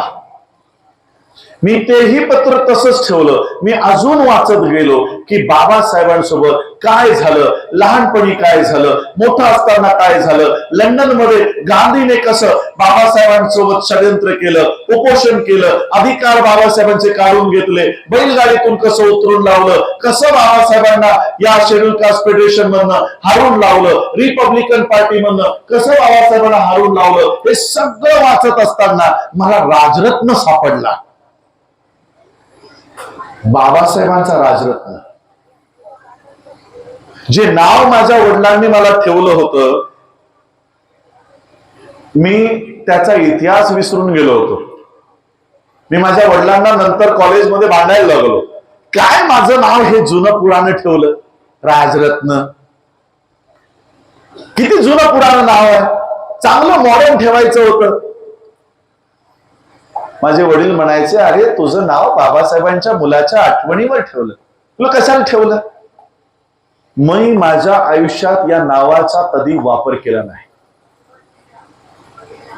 राज म्हणून माझं नाव संपूर्ण माझ्या मित्र परिवारामध्ये प्रसिद्ध झालं. राजरत्न नाव मी कधी वापरलं नाही. आणि हाच राजरत्न एके दिवशी माझ्या समोर चामदेव खैरमोडेंच्या दुसऱ्या खंडात उभा राहिला. किती वर्षाचा? 2.5 वर्षाचा. आता इथे आई बसलेली आहे. 2.5 वर्षाचं लेकरू माहिती नाही किती असतं. चालतं, बोलतं, पळतं, सायकल चालवतं 3 चाकाचं, एवढं तरी असतं ना 2.5 वर्षाचं लेकरू. हे 2.5 वर्षाचं लेकरू माझ्या समोर डबल निमोनियानं तडफडत होतं. डबल निमोनिया झाला होता त्याला. डबल निमोनिया झाला होता.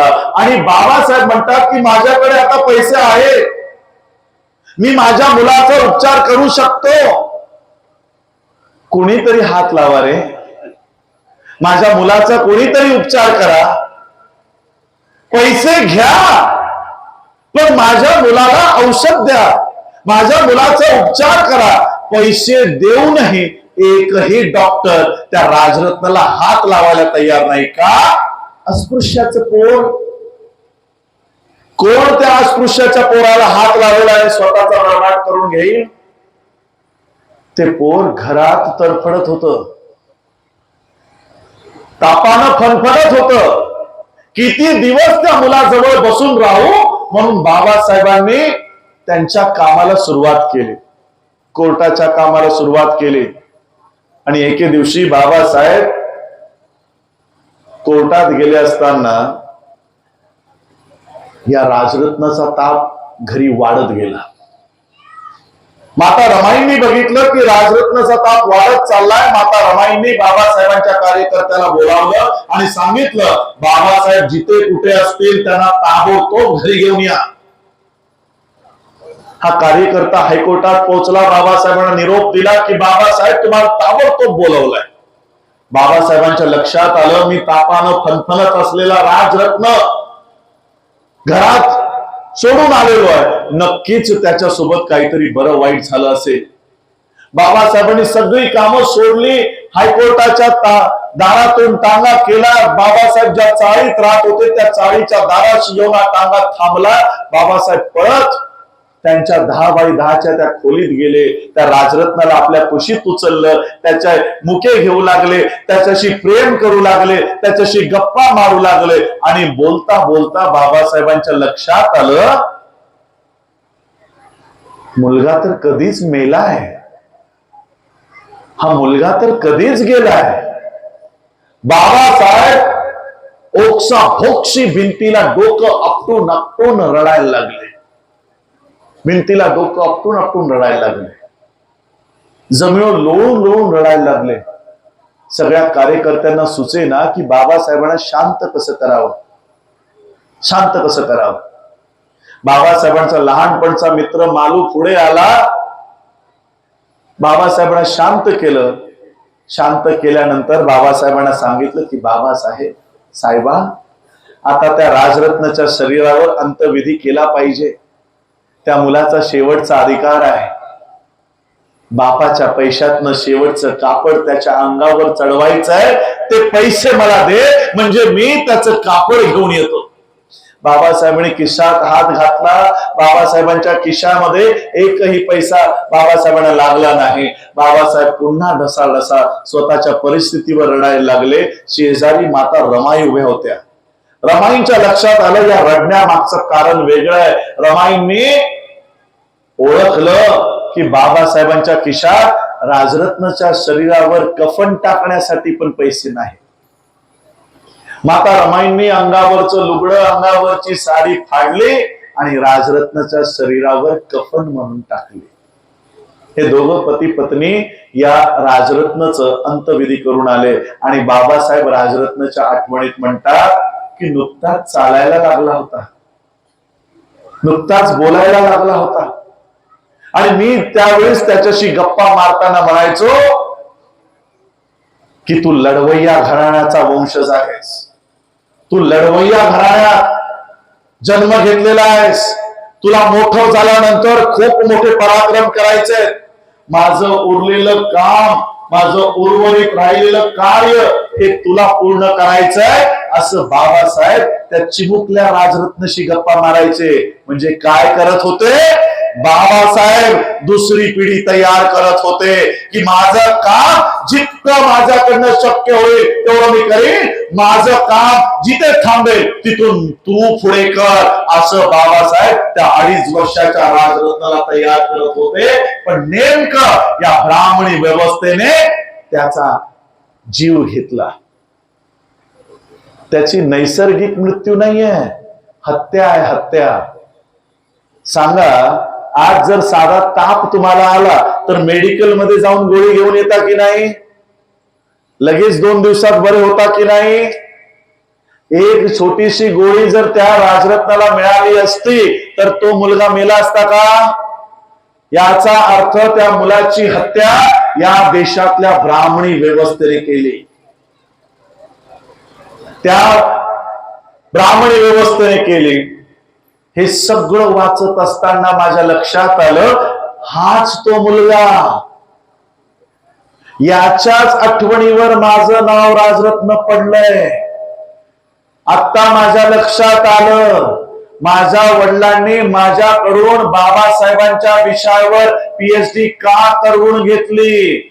जेणेकरून मला माझा DNA लक्षात यावा, जेणेकरून मला माझा इतिहास लक्षात यावा, जेणेकरून मला माझ्या वंशाची परंपरा लक्षात यावी. म्हणून माझ्या वडिलांनी माझ्याकडून बाबासाहेबांचा अभ्यास करून घेतला आणि तेवढ्यात मला 3रं पत्र आलं की तुम्हाला लवकरात लवकर जॉईन व्हायचंय. 3 पत्र आजही माझ्या फाईल मध्ये आहेत. ही सगळी पुस्तकं वाचल्यानंतर मी पुस्तक बंद केलं आणि स्वतःशीच निर्णय घेतला की जे राज नावाचं आयुष्य मी आजपर्यंत जगत होतो, यापुढे मी राज याचं आयुष्य जगणार नाही. जी अपेक्षा बाबासाहेब आंबेडकरांनी राजरत्नाकडनं व्यक्त केली होती, त्याला जर ते जीवन मिळालं असतं तर कदाचित मी माझं वैयक्तिक जीवन जगू शकलो असतो.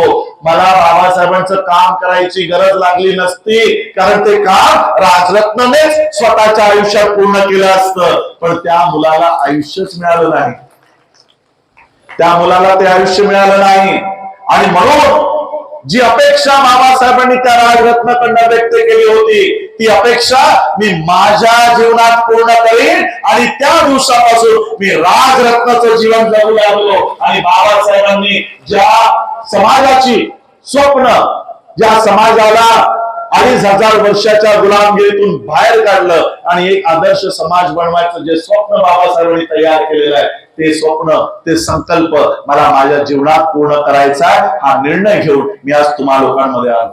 सरांनी सांगितलं, गायकवाड सरांनी, की मी 2017 पासून कार्यरत आहे. मी 2010 पासूनच समाजामध्ये आहे, वेगवेगळ्या चळवळीचा अभ्यास करतोय. मला वाटतं 10 वर्षापूर्वी मी इथे आलो, 10 वर्षापूर्वी. 17 पासून मीडिया किंवा सोशल मीडिया ऍक्टिव्ह झाला म्हणून लोकांना लक्षात आलं की राजरत्न नावाचा कोणीतरी आहे. विजय पट्टे बहादूर यांनी 2010 मध्ये मला नांदेड आणि हिंगोली या भागामध्ये त्यांनी माझे दौरे लावले होते. त्यांनी मला बरीच पुस्तकं दिली बाबासाहेबांची अभ्यास करायला, की ही पुस्तकं वाचा, तुम्हाला चळवळ लक्षात आली पाहिजे, काय चळवळ आहे बाबासाहेबांची. आणि या सगळ्या लोकांनी मला तयार केलं. 2010 पासून आज 2024 आले. 2024 आज या सोशल मीडिया नसता तर कदाचित माझी ओळख तुमच्यापर्यंत आली नसती. कारण मेन स्ट्रीम मीडिया जी24 तास, IBN लोकमत, ABP माझा या लोकांनी नावं बदलली पाहिजे. जी24 तास नाही, ते छी 24 तास झालं. IBN लोकमत नाही, ABP माझा नाही, तो BJP माझा झालाय. ही लोक आजही मला दाखवायला तयार आहेत. अर्ध्या तासाचा इंटरव्ह्यू घ्यायला तयार आहेत. फक्त यांची एकच अट आहे, ब्राह्मणी व्यवस्थेचं काम करत असाल लपून छपून का होईना तर आम्ही तुम्हाला दाखवायला तयार आहोत. आठवले सारखं मी नाही म्हणालो, ते खालचे म्हणाले. आठवले सारखं म्हणा किंवा कवाडे सारखं म्हणा किंवा कोणासारखं म्हणा, आजही ही मीडिया मला 24 तास दाखवायला तयार आहे जर मी त्यांच्या व्यवस्थेचं काम केलं तर. पण त्यांना माहिती नाही की मी कोणत्या वंशाचा आहे. आमच्या परिवारानं 2500 वर्षाची गुलामगिरी कशी संपवली हे त्यांना कदाचित माहिती नाही. ज्या तथागत बुद्धाकडे होता का कोणता चॅनल, न्यूज चॅनल होता का? बुद्धाकडे कोणता रेडिओ चॅनल होता का? कोणता न्यूजपेपर होता का? काय फेसबुक होता का? युट्यूब होता का? इंस्टाग्राम होता बुद्धाकडे? पण बुद्धाने 2 पायाच्या जोरावर, एका तोंडाच्या जोरावर त्यांना अवगत झालेलं ज्ञान त्यांनी केवळ लोकांमध्ये जाऊन प्रचार प्रसार केला. आज तथागत बुद्धाचा धम्म 138 देशांपर्यंत पोहोचला. 138. म्हणून मी निर्णय घेतला, मला तुमच्या टीव्ही चॅनलवर यायची गरज नाही. मी माझ्या लोकांमध्ये गावागावामध्ये जाईन आणि त्यांच्यामध्ये जाऊन बाबासाहेबांची बुद्धाची चळवळ उभं करायचं काम मी त्यांच्यामध्ये जाऊन करीन. मला तुमच्या न्यूज चॅनलची, न्यूजपेपरची गरज नाही. आणि आज त्याही वेळेस आणि आजही या बाबासाहेबांच्या मुवमेंटसाठी आज मी बाहेर पडलो. तर काय मुवमेंट आहे? आज या PhDचा अभ्यास करत असताना, मॅनेजमेंटचा अभ्यास करत असताना, ह्या सगळ्या डिग्र्या घेतल्यानंतर माझे मित्र मला चिडवायला लागले. ज्यांच्या सोबत मी कॉलेजमध्ये होतो, राज म्हणून जगत होतो, आणि अचानक आता राजरत्नचं आयुष्य स्वीकारल्यानंतर माझे मित्र मला टोमणे द्यायला लागले. अरे मग एवढं शिक्षण का घेतलंस? जर समाजातच जायचं होतं, लोकांमध्ये जायचं होतं, तर एवढी शिक्षण का घेतलं? एवढी चांगली नोकरी तुला मिळाली, एवढे चांगले इंटरव्ह्यू तू दिलेस, मग या तुझ्या शिक्षणाचा काहीच वापर नाही, शिक्षण व्यर्थ आहे. मी माझ्या मित्रांना सांगितलं, बिलकुल नाही. मी माझं शिक्षण, या शिक्षणावर आधारित जर नोकरी पत्करली तर मला दिवस रात्र एखाद्या बँकेचं व्यवस्थापन करावं लागेल, एखाद्या कंपनीचं व्यवस्थापन करावं लागेल, एखाद्या फॅक्टरीचं व्यवस्थापन करावं लागेल. माझं अख्खं आयुष्य, माझं अख्खं शिक्षण एखाद्याच्या गुलामगिरीमध्ये जाईल, एखाद्याच्या कंपनीला व्यवस्थापन करण्यामध्ये जाईल. मी माझं जीवन, मी माझा वेळ, मी माझं शिक्षण मी कुणाच्या तरी व्यवस्थेसाठी, कुणाच्या तरी कंपनीसाठी, कुणाच्या तरी फॅक्टरीसाठी, कुणाच्या तरी बँकेसाठी वापरणार नाही. माझं शिक्षण मी माझ्या समाजासाठी वापरेन आणि त्यांचं व्यवस्थापन उभं करेन. म्हणून आज मी खूप मोठी अपेक्षा घेऊन आलेलो आहे तुम्हा लोकांकडे. खूप मोठी अपेक्षा. आज आम्हा लोकांची भारतामध्ये अर्थव्यवस्था नाही. आहे का अर्थव्यवस्था? आहे का आमचे उद्योजक? इथे किती लोक बसले जी कोट्याधीश आहेत, त्यांनी हात वर करा. कोट्याधीश आहे कुणी? कुणी नाही. का नाही? कारण आमची अर्थव्यवस्था नाही. आमच्या पैशावर कोण कोट्याधीश होत आहे? अंबानी. बरं झालं मी यांना इथंच बसून ठेवलं.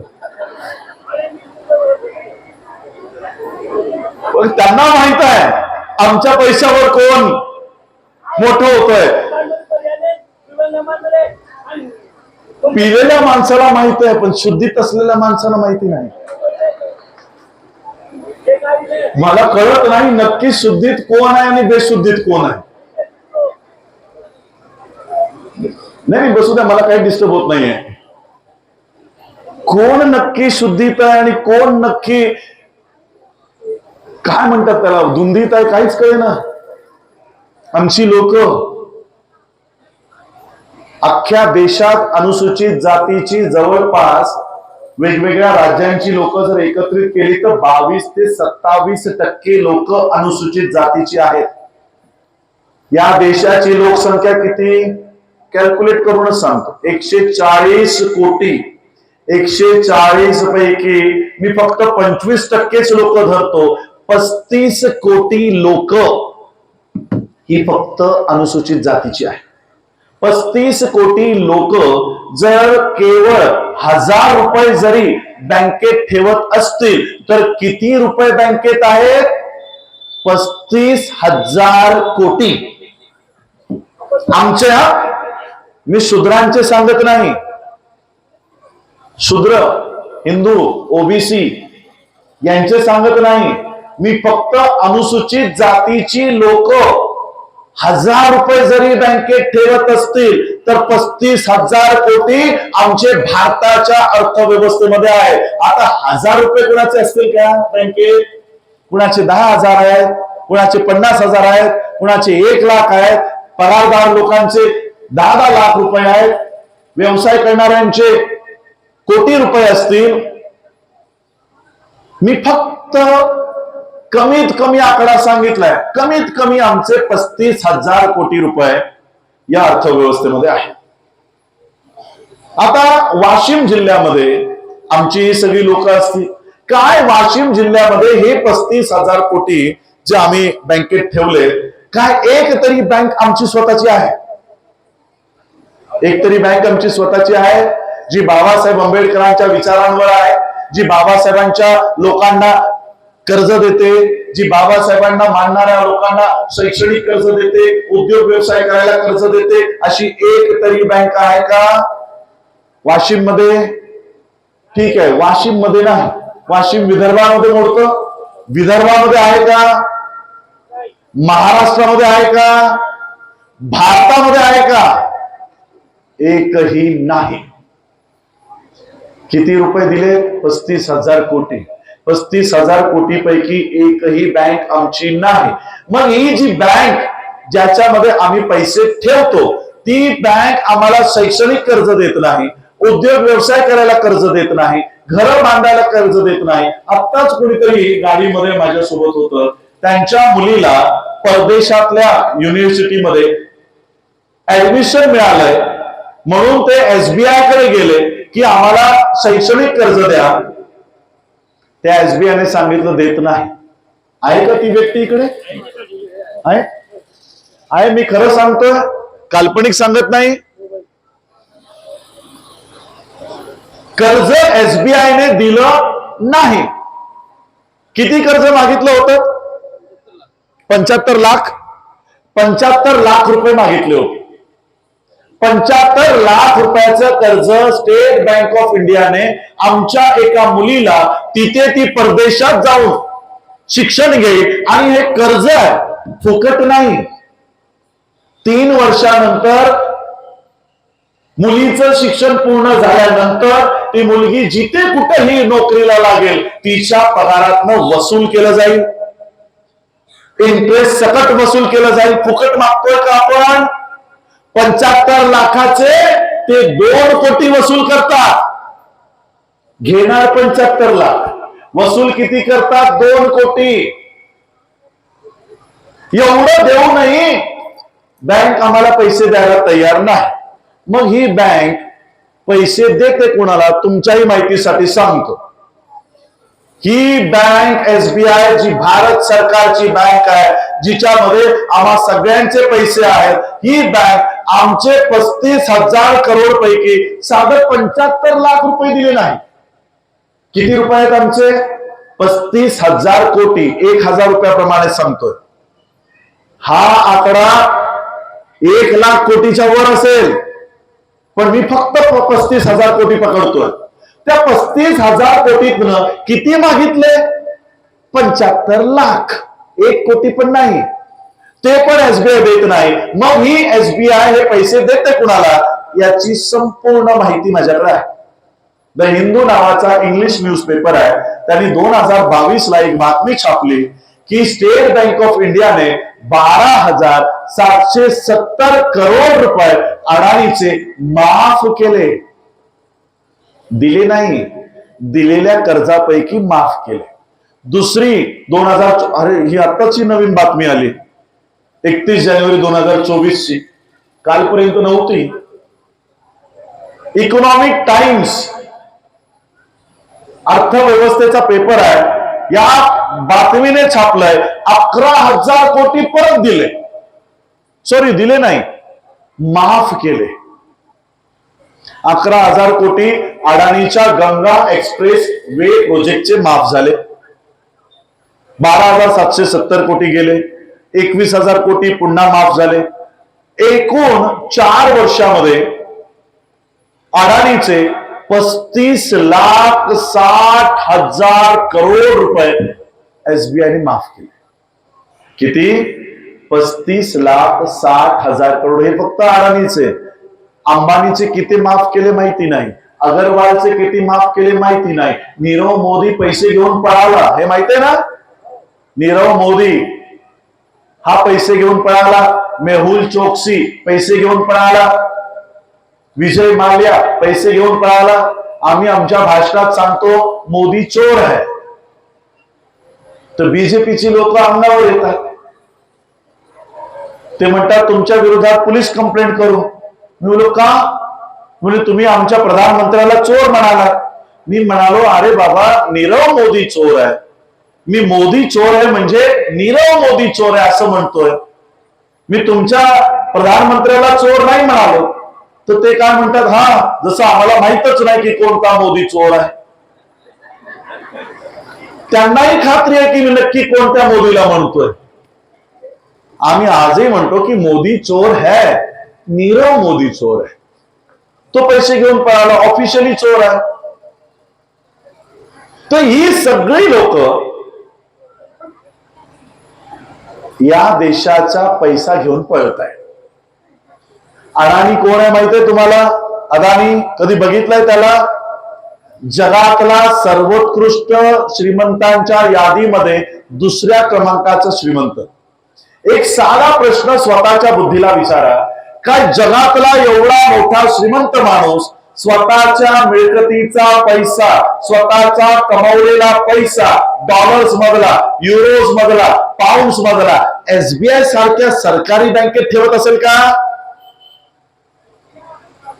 बुद्धीला पटतं का की अदानी सारखा एवढा मोठा उद्योजक त्याचा सगळा पैसा स्टेट बँक ऑफ इंडिया मध्ये ठेवत असेल? तो 1ही रुपया ठेवत नाही. ठेवतोय कोण? आम्ही. आमची ठेवी, आमच्या सेव्हिंग्स, आमचे पैसे या स्टेट बँक ऑफ इंडियाची लोक नीरव मोदीच्या नाही, नरेंद्र मोदीच्या एका फोनवर अडाणीला देत आहे. घेऊन जा. रस्ते बांधायचे, घेऊन जा. एअरपोर्ट बांधायचे, घेऊन जा. रेल्वे उभी करायची, घेऊन जा. कुणाचे पैसे? देशातल्या लोकांचे पैसे, ज्या 22 ते 25% अनुसूचित जातीचे कमीत कमी 35,000 कोटी रुपये आहे.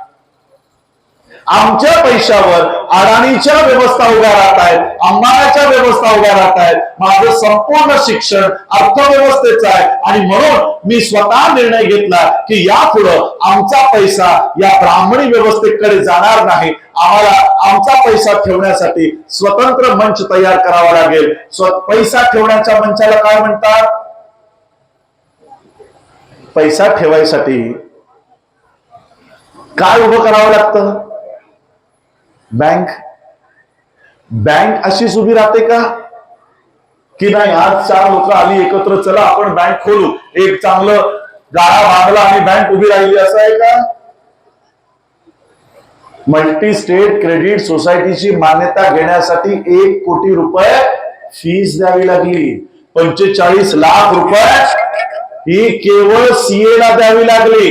2 कोटी रुपये खर्च करून आम्ही बाबासाहेब आंबेडकरांच्या नावाची, डॉक्टर भीमराव रामजी आंबेडकर नावाची बँकेचं रजिस्ट्रेशन केलं आणि आमची स्वतंत्र बँक उभी केली. आज मी तुमच्या या गावात मोठ्या अपेक्षेने आलेलो आहे.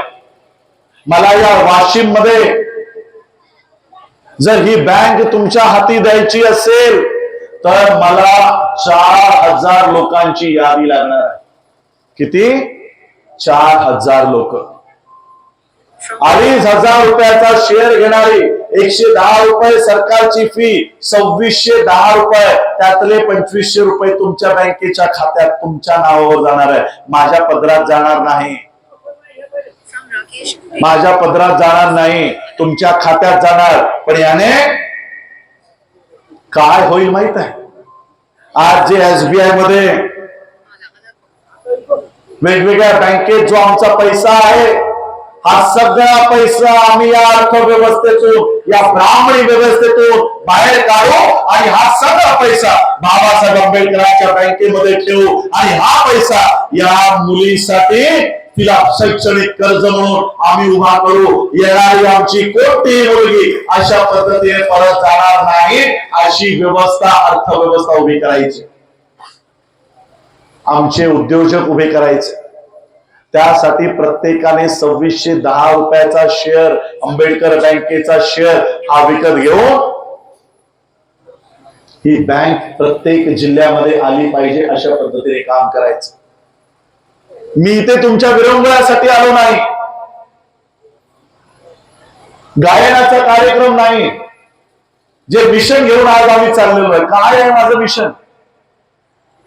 काय होतं रामजींचं मिशन? काय होतं बाबासाहेबांचं मिशन? आणि काय आहे आज माझं मिशन? काय चळवळ घेऊन चाललोय? मी एका वाक्यात तुम्हाला सांगू इच्छितो. मोदीला बघताय ना तुम्ही, हिंदूंना खुश करण्यासाठी राम मंदिर उभं केलं. माझं भाषण अर्ध तिथूनच चाललंय. बघा, हिंदूंना खुश करण्यासाठी, ब्राह्मणांना खुश करण्यासाठी कधी पाण्याच्या आतमध्ये जाऊन तपस्या करतोय, बघितले व्हिडिओज? कधी गुफेमध्ये जाऊन तपस्या करतोय, कधी बर्फामध्ये जाऊन तपस्या करतोय, कधी खड्ड्यात जातोय, कधी पाण्यात जातोय, कधी गुफेत जातोय. कुठं जायचंय तिथे जा. मी तर म्हणतो या वर्षी त्याला घरी जरा पाठवा. बऱ्याच वर्ष घरी गेला नाही बिचारा, तिथंच जायचं राहिलंय, आता घरी पण पाठवा. तर हे का करतो तो? कारण त्यांना खुश करायचंय. खुश का करायचंय? कारण त्यांच्याकडे पैसा आहे, ते मग पैसे देतील. अडाणी जेट देईल, हेलिकॉप्टर देईल, विमान देईल, पैसे देईल, प्रचाराला देईल, म्हणून तो त्यांचे पाया पडत असतो, आहे ना? त्यांच्या पाया पडतो. या 25 वर्षात मी माझ्या बौद्ध बांधवांना, मी माझ्या बौद्ध समाजाला इतकी ताकद देणार आहे, आर्थिकरित्या, सामाजिकरित्या, शैक्षणिकरित्या, की येणाऱ्या 25 वर्षानंतर जो कोणी या देशात प्रधानमंत्री पदाचा उमेदवार असेल तो आमच्या बौद्ध भिक्खूच्या पाया पडल्याशिवाय प्रचाराला उतरणार नाही. अशी ताकद मला माझ्या बौद्धांची उभी करायची. हे मिशन आहे माझं.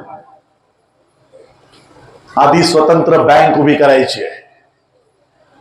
ब्राह्मणी व्यवस्थेला पुरवणारा आमचा पैसा तिथे थांबवायचा आहे आणि हा सगळा पैसा बाबासाहेबांच्या प्रबुद्ध भारत मिशन निर्मितीसाठी हा उभा करायचा आहे. याच पैशातून आमची स्वतंत्र विश्वविद्यालय उभं राहील. आज आमची मुलं गुरु ब्रह्मा गुरु विष्णू बोलवण्यासाठी हे शाळेतून तयार केली जात आहेत. आम्ही अशी शैक्षणिक व्यवस्था उभी करू की ब्राह्मणाच्याही मुलाला तिथे प्रवेश देऊ, पण शिक्षण मात्र बुद्धम शरणम गच्छामी केल्याने सुरुवात होईल. बौद्धांची सामाजिक, बौद्धांची आर्थिक, बौद्धांची शैक्षणिक व्यवस्था मला या देशामध्ये उभी करायची आहे. त्यासाठी आज मी तुम्हा लोकांपर्यंत आलोय. आज तुमच्या गावात आहे, काल भुसावळला होतो, परवा मला वाटतं वर्धेला होतो. आता हे भारतातले दौरे पूर्ण करून मी पुन्हा परदेशात जाणार, तिथल्या लोकांना तयार करणार आणि अशा पद्धतीने ही मुवमेंट मी आज चालवतोय. म्हणून मला तुम्हा प्रत्येकाचा साथ आणि सहयोग पाहिजे. दारूसाठी खर्च करताना उदाहरण बसलंय समोर, दारूसाठी खर्च करता, जयंती मध्ये फटाके उडवता, एवढा मोठा पंडाल बांधलाय, काय 2610 रुपये एक व्यक्ती काढू शकत नाही, आणि तेही तुमच्याच नावासाठी, तुमच्याच अकाउंट मध्ये. याने काय होईल? बाबासाहेब आंबेडकरांची बँक आम्हाला इथं उभं करता येईल. हे शेअर होल्डरचे फॉर्म मी या तुमच्या गावच्या लोकांना, काय गावचं नाव आहे? केकत उमरा. मी केकत उमऱ्याच्या तरुणांना, मुलांना मी तुम्हा लोकांकडनं अपेक्षा व्यक्त करतोय. बाबा साहेब म्हणून गेले की मुझे पढ़े लिखे लोगों ने धोखा दिया. माझी चळवळ चालवायला एकही युवा पुढे येत नाही. मला बाबासाहेबांची चळवळ तुमच्या गावात द्यायची आहे. केकत उमऱ्याच्या मुलांनी हे काम करण्यासाठी त्यांची नावं मला द्यावी, की बाबासाहेबांची चळवळ आम्हाला आमच्या गावात आणण्यासाठी. कारण मी अख्ख्या जगभर फिरत असतो. मला जर तुमच्या गावाशी संपर्क करायचा आहे तर मी कुणाशी करणार? कुणाशी करायचा मी संपर्क? आमचे जिल्हा अध्यक्ष इथे बसलेले आहेत या केकत उमऱ्याचे. मला कमिटी द्या, लोक द्या, वेळ द्या, बुद्धी द्या. पक्षाचे झेंडे घेऊन फिरली असतील ना गावात, राजकारणासाठी मतं मागायला आली की नाही आली पोरं? ज्या राजकारण्यांचे झेंडे आज तुमच्या हातात आहेत त्या राजकीय झेंड्यांची ताकद काय माहितीये तुम्हाला? चला आज त्या राजकीय झेंड्यांची ताकद सांगतो तुम्हाला काय. बीजेपी 12 ते 15 राज्यांवर त्यांचा झेंडा नाही. काँग्रेस 3-4 राज्यांवर काँग्रेसचा झेंडा नाही. राष्ट्रवादी महाराष्ट्रातही आता त्यांचा झेंडा राहिला नाही. शिवसेना एका पार्टीच्या 2 पार्ट्या झाल्या, त्यांचाही झेंडा महाराष्ट्रामध्ये राहिला नाही. एका राज्यापुरता झेंडा. मनसे एका तालुक्यामध्येही झेंडा नाही. ज्या राजकीय पक्षांचे झेंडे तुम्ही घेऊन फिरता त्यांची ताकद सांगतोय, त्यांची कुवत सांगतोय, ते अख्ख्या देशभरही नाही. काही झेंडे तर राज्याच्या बाहेर नाही. असले झेंडे राजकारण्यांचे तुमच्या खांद्यावर घेण्याऐवजी तो तिकडे अभिमानानं धम्मध्वज फडकतोय. 138 देशांचा ध्वज आहे. तो ध्वज स्वतःच्या खांद्यावर घ्या आणि बाबासाहेबांची बौद्ध मुवमेंट, बौद्ध चळवळ या केकत उमरामध्ये स्थापित करा. तुमची बँक, तुमचे कारखाने, तुमचे साखर कारखाने हे सगळं उभं करण्याचं काम आम्ही हाती घेतलेलं आहे. तुम्हाला लोकांना या सगळ्या चळवळीशी जर जोडायचं असेल तर मला या गावचे प्रतिनिधी म्हणून तुमचे युवक, तुमच्या महिला, युवती या पुढे येऊन त्यांनी या गावचं नेतृत्व केलं पाहिजे. 2610 रुपये मोठी रक्कम नाही. 2610 किती रुपये होते माहितीये बाबासाहेबांचे? त्यांचं महापरिनिर्वाण झाल्यावर किती रुपये शिल्लक राहिले होते माहितीये?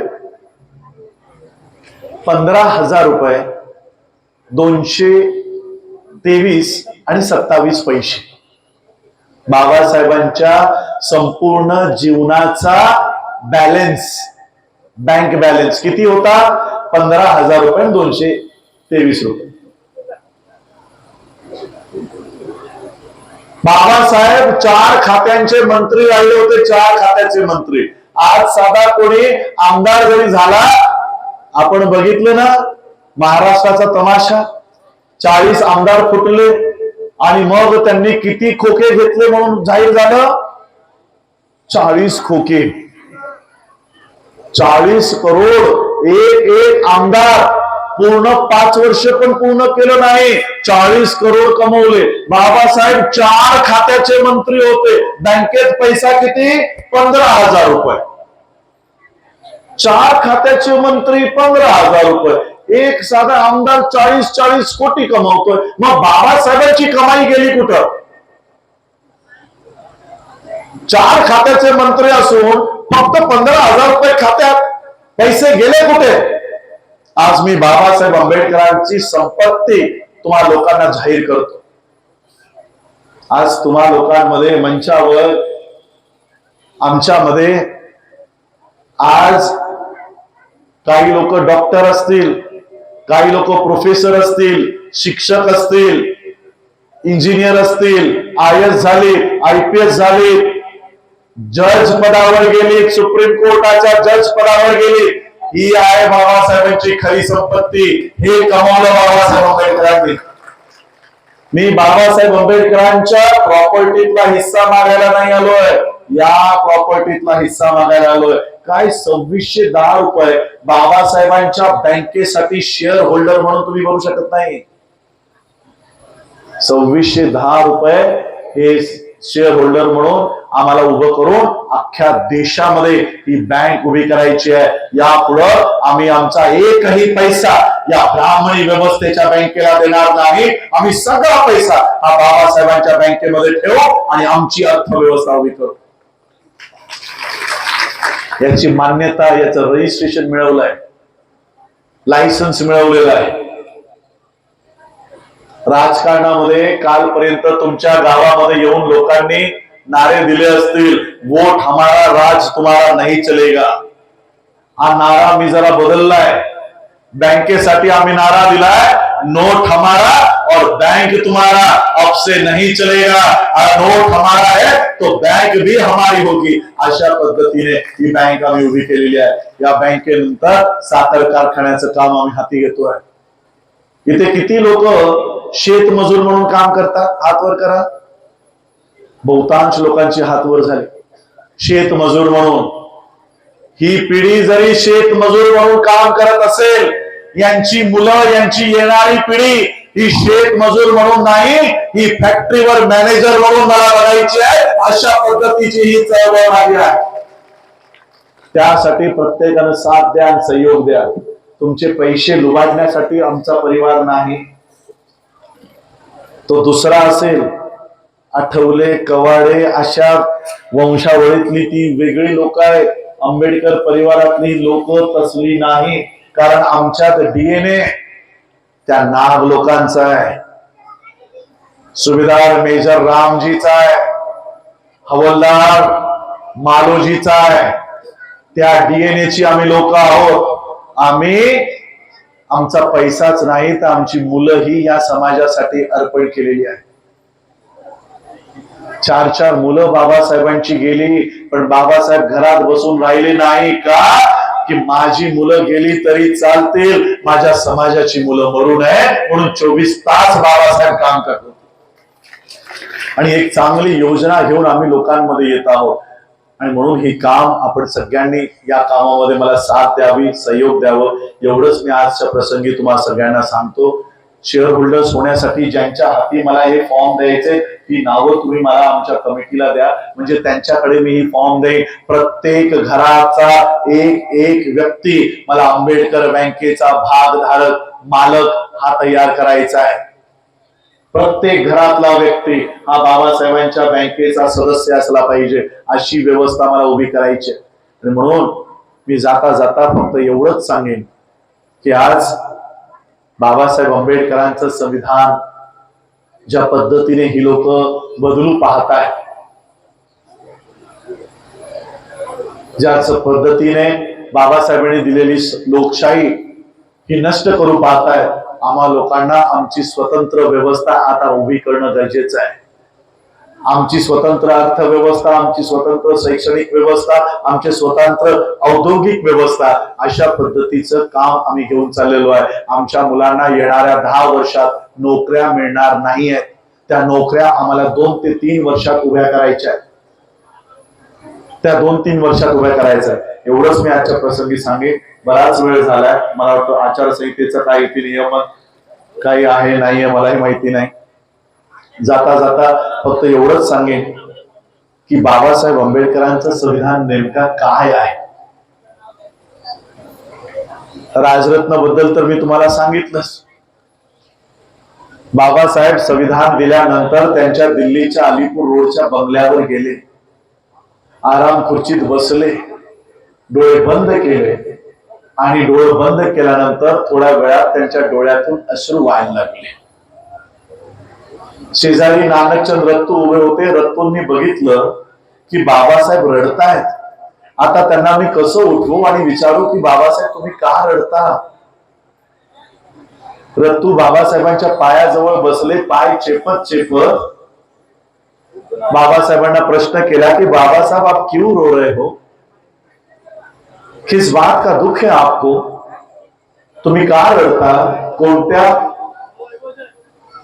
कोणत्या गोष्टीचं दुःख आहे तुम्हाला. बाबासाहेबांनी डोळे उघडले आणि रत्तूला सांगितलं, रत्तू मला माझ्या मुलाची आठवण झाली, राजरत्नची आठवण झाली. रत्तू, एक वेळ होती की माझा राजरत्न या जगातून जात असताना मी त्याच्या शरीरावर साधं कफन पण टाकू शकलो नाही. माझ्या राजरत्नाला या जगातून जात असताना कफन पण मिळालं नाही. बिना कफनाचा माझा राजरत्न गेला. पण रत्तू, मी आज या देशाला असा संविधान निर्माण करून दिलाय, अशी व्यवस्था निर्माण करून दिली आहे. माझ्या लोकांना जाऊन सांग, की अशी व्यवस्था उभी केली आहे की माझा येणारा प्रत्येक राजरत्न हा सुटाफुटात काय कोटात जन्माला येईल, अशी व्यवस्था मी तुम्हाला निर्माण करून दिली आहे. या देशाचं संविधान 395 कलमांचा ग्रंथ नाही, तुमच्या आमच्या लोकांची सुटाफुटातली टाय कोटातली व्यवस्था आहे. ही व्यवस्था आम्हाला कायम अबाधित ठेवायची आहे आणि म्हणून ही चळवळ आज मी उभी केलेली आहे. या सुटाफुटातली टाय कोटातली व्यवस्था मला केकत उमरा या गावातल्या लोकांनाही त्यामध्ये सामील करायचंय. त्यासाठी ही चळवळ मी आज तुमच्यापर्यंत आलोय. आज तुम्ही सगळ्यांनी मला या ठिकाणी बोलावलं, आमंत्रण दिलं, माझं व्याख्यान या ठिकाणी ठेवलं, त्याबद्दल आभार मी मानतो. आणि आपण सगळ्यांनी शांतपणाने मला ऐकून घेतलं त्याबद्दल सगळ्यांचे आभार. धन्यवाद. जय भीम. नमो बुद्धाय.